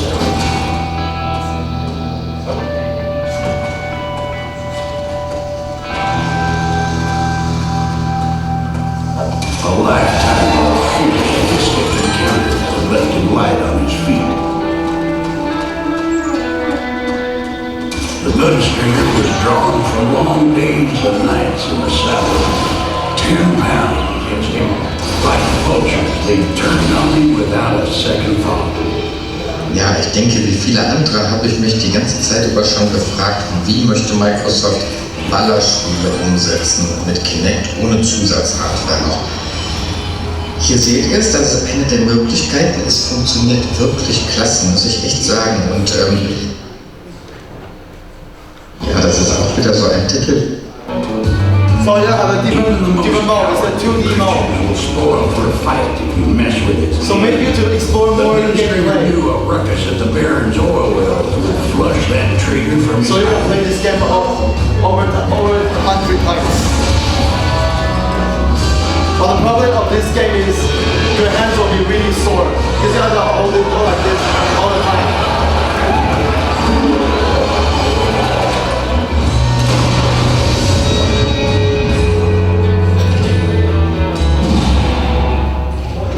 Ja, solche Situationen kommen im Spiel auch immer wieder mal.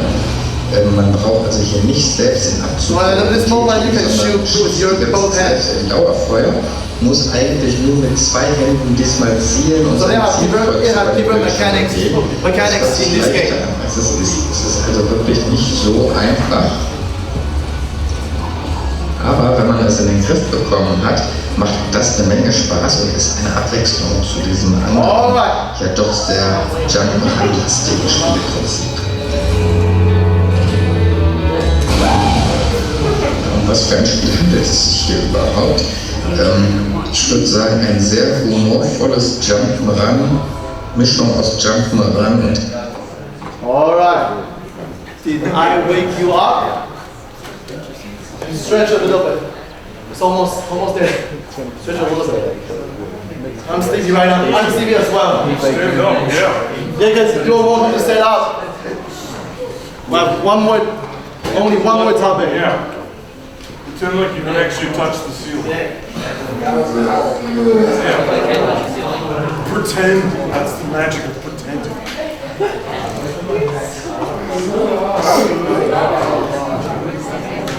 Part of game design is using your imagination.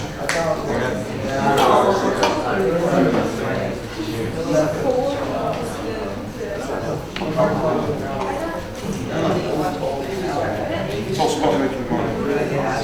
Using your imagination. All right. 1 minute break. Time's up. Time's up.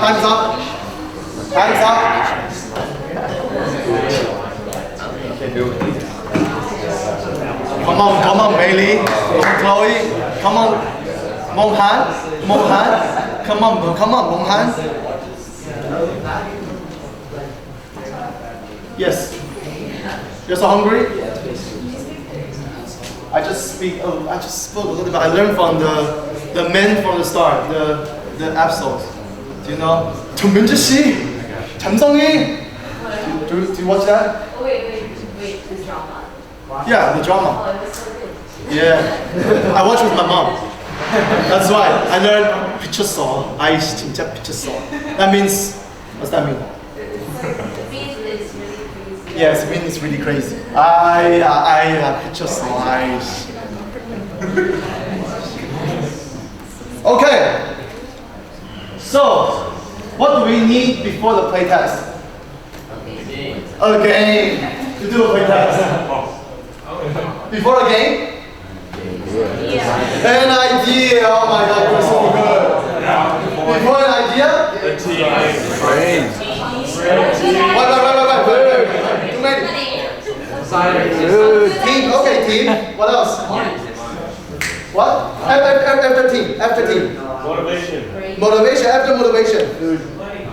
Food. Yeah, of course. After that.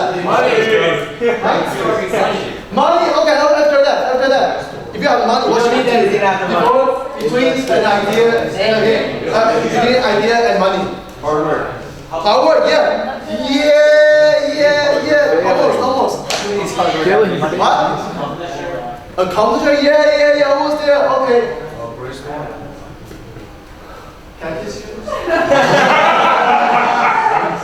Brainstorming, that's right. All right. Okay, brainstorming. Have you ever do brainstorming before? How? Tell me your experience. I either alone or with people just bounce ideas off of something and just like work through an idea. You mean with the team? With the team. With the team. Just by yourself. By yourself, so okay. Anyone else? Are you excited? Yes. Lots of good-spirited arguing. Arguing, debating, which one is the best idea. Sorry? Really good way to like root out bad ideas and just like kind of spew them all out. And also improv teach you how to brainstorming, right? Did Brenda teach you how to brainstorming? Yeah. No one agrees with each other. Sometimes you have to choose the best idea. So you have to debate a little bit, maybe merge them, maybe choose one. You kill your baby, yeah, you kill baby, and brainstorming again. Oh my God, that's pain. Yes. Okay. So, how to make a good game? We brainstorm, but how to make a good game? Think of an idea, try it out, and keep changing and testing until it seems good enough. That's how you make a good game. Everyone knows it, but it's hard. So, I'll tell you how Salvador Dali slept. He's a good artist, right? He's a crazy artist. He's creative. You all agree with that?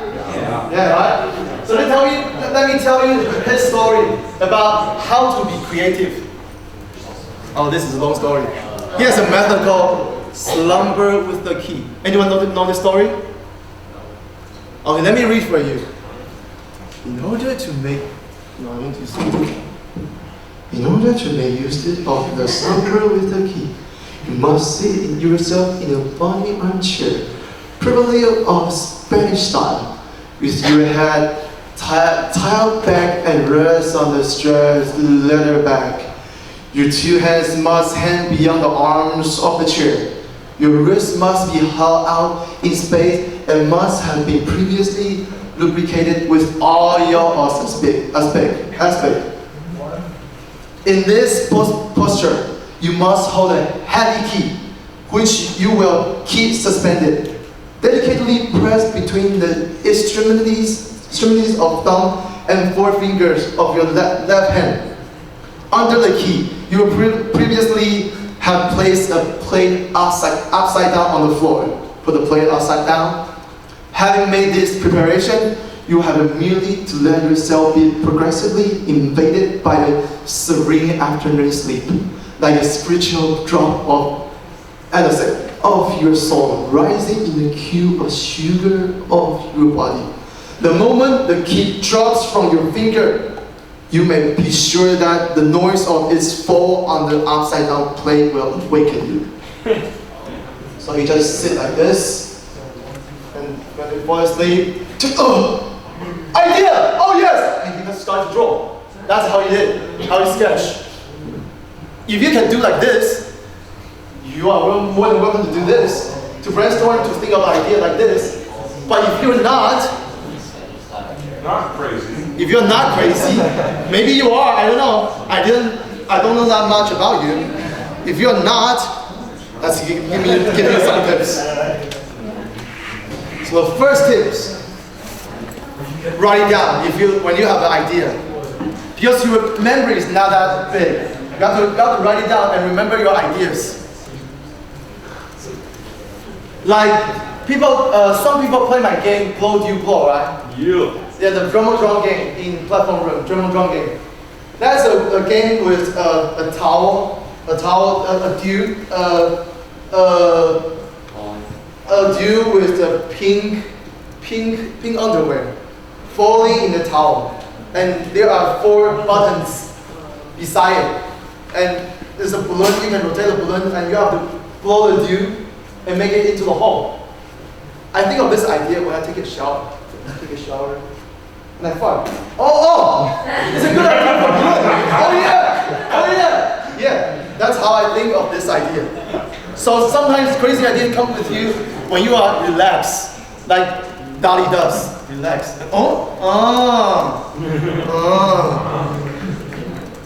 Write or type, digital or on the paper. Depends on you. If you're comfortable with writing, you can write everything down. If you feel this is the way you want, write it. If you want to type it out, then type it. It's your choice. Sketch it out. If you have an idea and you have the image of it, draw it down and discuss with your teammate. They can have the basic idea of your idea. Play with toys. When you are working on the dice game, how do you brainstorm? Emma, how do you brainstorm your game? I just sit in front of the desk, have a paper in front of me, and stare at those two dice. So that's how you play with your dice, with your voice. Oh, idea comes out. Sometimes it works. Change your perspective. How to change your perspective? You feel sleepy right now, right? Let us all standing on your chair. Sit up, stand up. You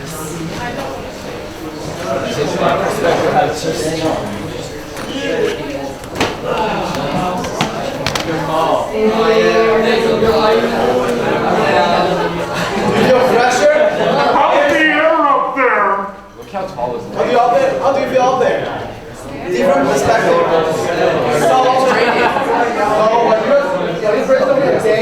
When you sit in your chair, look at your game, and maybe you stand up on your chair and look at the different perspective. Maybe you will think of some new ideas. All right? It's like California redwoods up there. I want to take a picture. Palm trees. Yeah, stand What'd you get? Remember, people, this is game design in the making, right here. I am game design. Let us selfie. I can tell you I'm the selfie king of EDC. Everybody throwing up gang signs, Jesus, guys.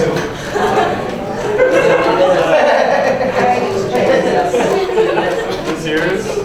I didn't sign. I have one to say.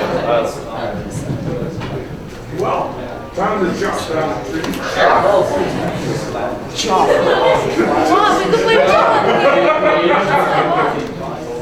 All right, sit down, please. Before someone actually injures themselves, yes.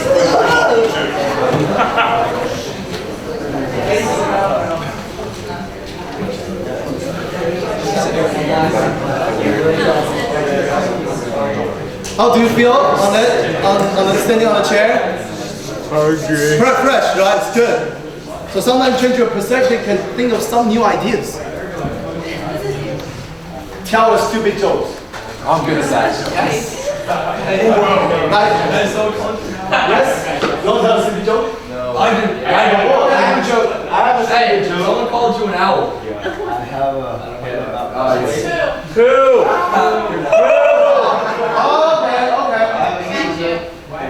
Across the road. To get away from people who judge his actions. Oh. Wow. English show is hard for me. Hard for me to understand. What do you call a seagull over a bag? A bagel. I see what you did there. Constantine is constantly a team. So yes, just let me tell a joke. Just say yes. Just clap. Say yes. Oh yeah.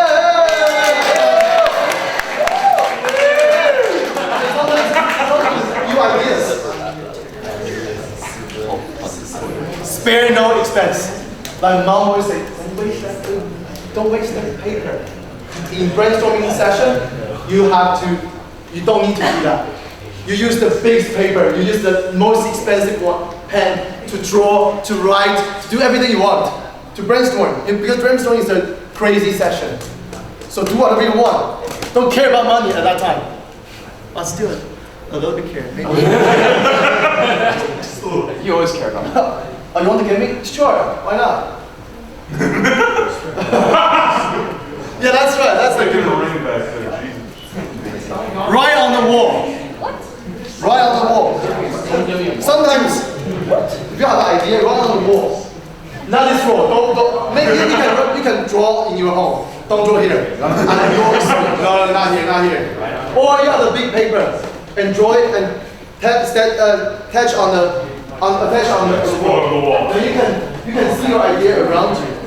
That's another way. Write everything. Everything you think of. Like, let us try.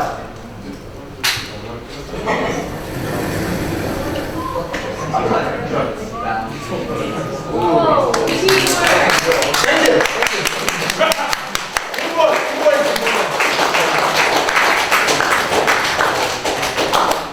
Give me the first thing you're thinking in your mind. Food.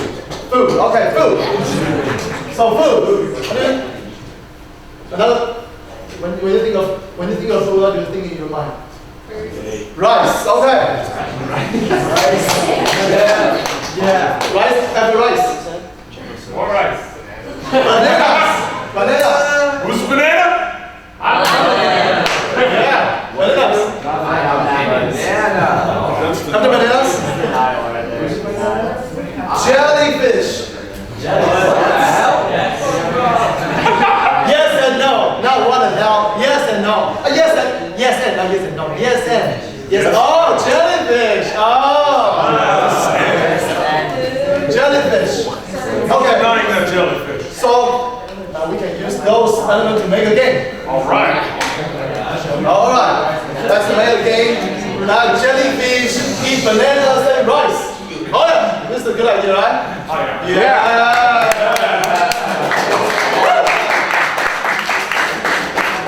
Just write down everything in your mind. Maybe you'll come up with something new. Number your list. So, you number the list. 1, 2, 3, 4, blah, blah, blah, blah. You can see, if you just the 4 points, bullet point, it's just a thing. But if you give a number, you gotta give them some kind of dignity. So you'll give more respect to them. Oh, this number 1 idea is good. This is number 4 jellyfish. Oh, it's good. Yes. Is this why the tips are numbered? Oh. What? Is that why the tips are numbered? Maybe. Categorize your ideas. So I told you about elemental tetrad in the beginning. So you can categorize your things into technology, story ideas, art ideas, and what's one more? What's one more? Hey, you guys know this guy. Mechanics. So you categorize it and think of when in this category we can like merge those categories into one game. Like we just did, write everything down. Talk to yourself. And I, for one, find rice to be a very good mechanic. Talk to yourself. Like I just said, when I take a shower, I think myself. Oh, my ass talk to me, and I talk to myself. Right? Talk to yourself. Oh, you just think of something, right? Find your partner. He may always the best, but you are discussing, debating, so you come up with a new idea. So find your partner is another good tip. So I'll teach you some good method of brainstorming.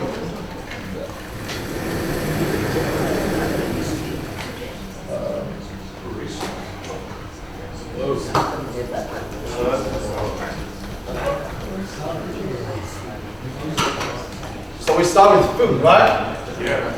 Food in the middle. We're going to make a food game. And think of banana, rice, jellyfish, continue. What do you think about banana? What were you thinking about? Palm tree. What? Palm tree. Palm tree. Palm tree, yeah. Palm like this? Hey, whatever. You know what I'm talking about. And what do you think about rice? Coconut? Sure, coconut. Okay. That's fine. And keep going. And you have the beautiful graphics. I like Striped sweater.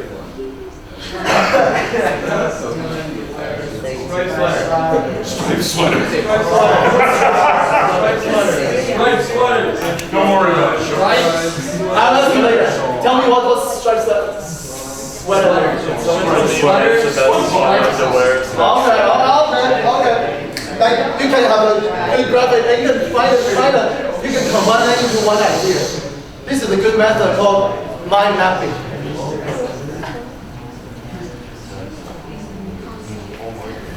All right.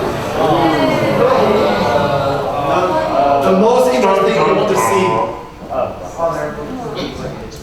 So deadline is on Sunday. Oh, I'm so nice. Oh my God. Sunday. Oh. How can that be so nice? This is a long time. Reading again. How to prototype a game in under 7 days. This is important for you. Because you are going to make a game in under 7 days next week. Yep. Next week is your lightning round. You are going to make a game in 1 week. So read it and comment on the spreadsheet. I know some of you haven't commented on the previous one. Please do it. Please do it. Yes. Okay. I'll help you afterwards. I will send you this. Don't worry, okay?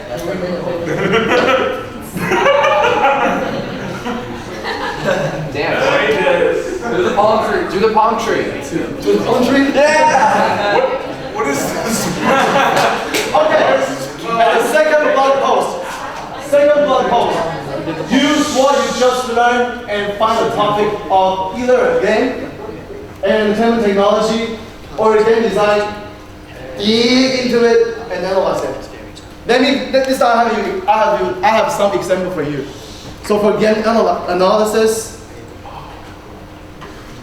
picture is good. Yeah. Picture is always good for your blog. So it'll be more attractive to your audience. So this is a game analysis about Battle Block Theater. Like this. To talk about why I like it, there's plenty. The theming, the character customization, the puzzle play. Why I don't like it? Continue the game. Oh, I don't want to continue the game. Second weapon use. Just analyze it again. And you can put your video on it. You can put photos on it, and try to have the different types of words to make it more beautiful, so more attractive. All right. Second one, entertainment technology analysis. This is my blog. So I talk about VR. What's the potential elements for good VR film or experience? I list everything I found when I just dig into it and found the element. Location is important. Shifting the scale is important. First person point of view is important. Panoramic effects is important. Feeling of height is easy to make it. Feeling of fear is easy in VR. And so on and so on.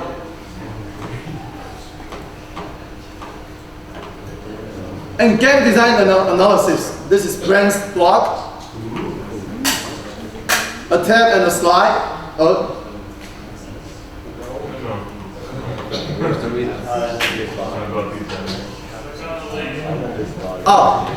Yeah, but different thing.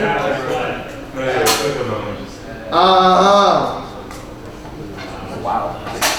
So you talk about a tab and a slide on a mobile device. Why about how it affect in the game? Mobile game design. And this is Nigel's blog. He talks about relationship in games.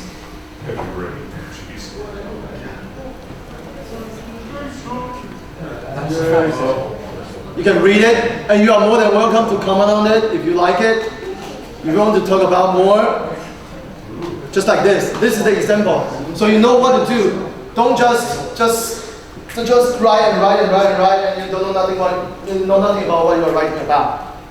All right? Just take a look. And this time, no less than 500 words. Okay. I didn't write all this. Is it combined or just separate? No, you choose one to write. Not is one and two combined? No. One and two is separate. Each one is 500. Not both. Each one is 500. Yeah, and please put some pictures inside. So when I read it, I won't feel, not attractive. Attract me, right? Yes, no.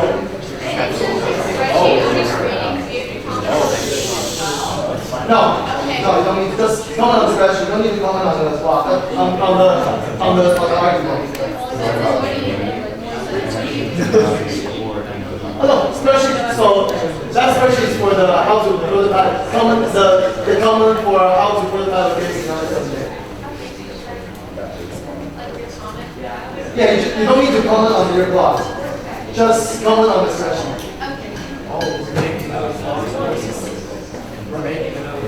Yes. Wait, Chris, wait. Read and blog post is different assignment. Read it first and comment on the spreadsheet. Yeah. Usually it's Sunday. No problem. I know it's nice. Yes. So big one is powerful, which what we learned here we have to use. Yeah, use learn from the previous everything game design, how game design, and use them to analyze your what you want to write, like a game. So like analyze a game or technology or a game design, like relationship between games in games. Any more questions? Yes, Steven. Difference between the game and the game design. A game is you find a game, you really like this game. You dig into it, like this character, its theme, its story, its how to play it, what's the pros and cons, how do you like it, what don't you like it. And game design and analysis is about theory, about like relationship in games, like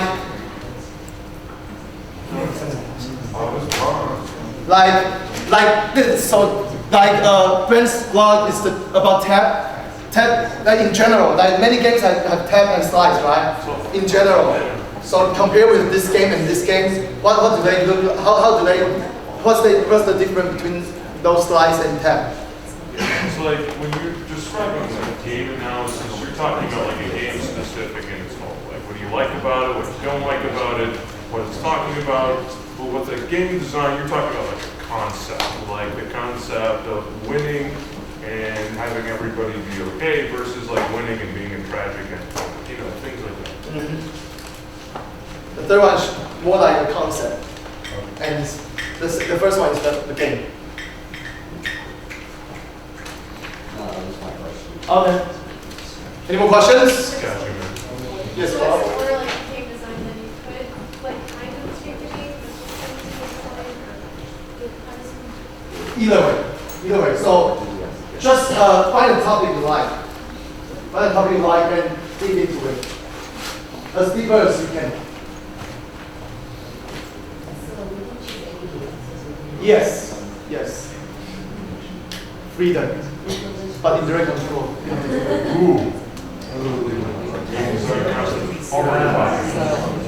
All right. Thank you. Thank you for.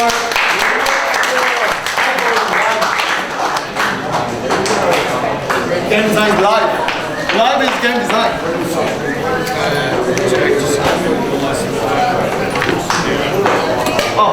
For the blog post. No less than 5 tomorrow. I will send you this and I will have no less than 5 words. Just the blog post. The second one. So it's like Okay, I'll help you with this. Send you a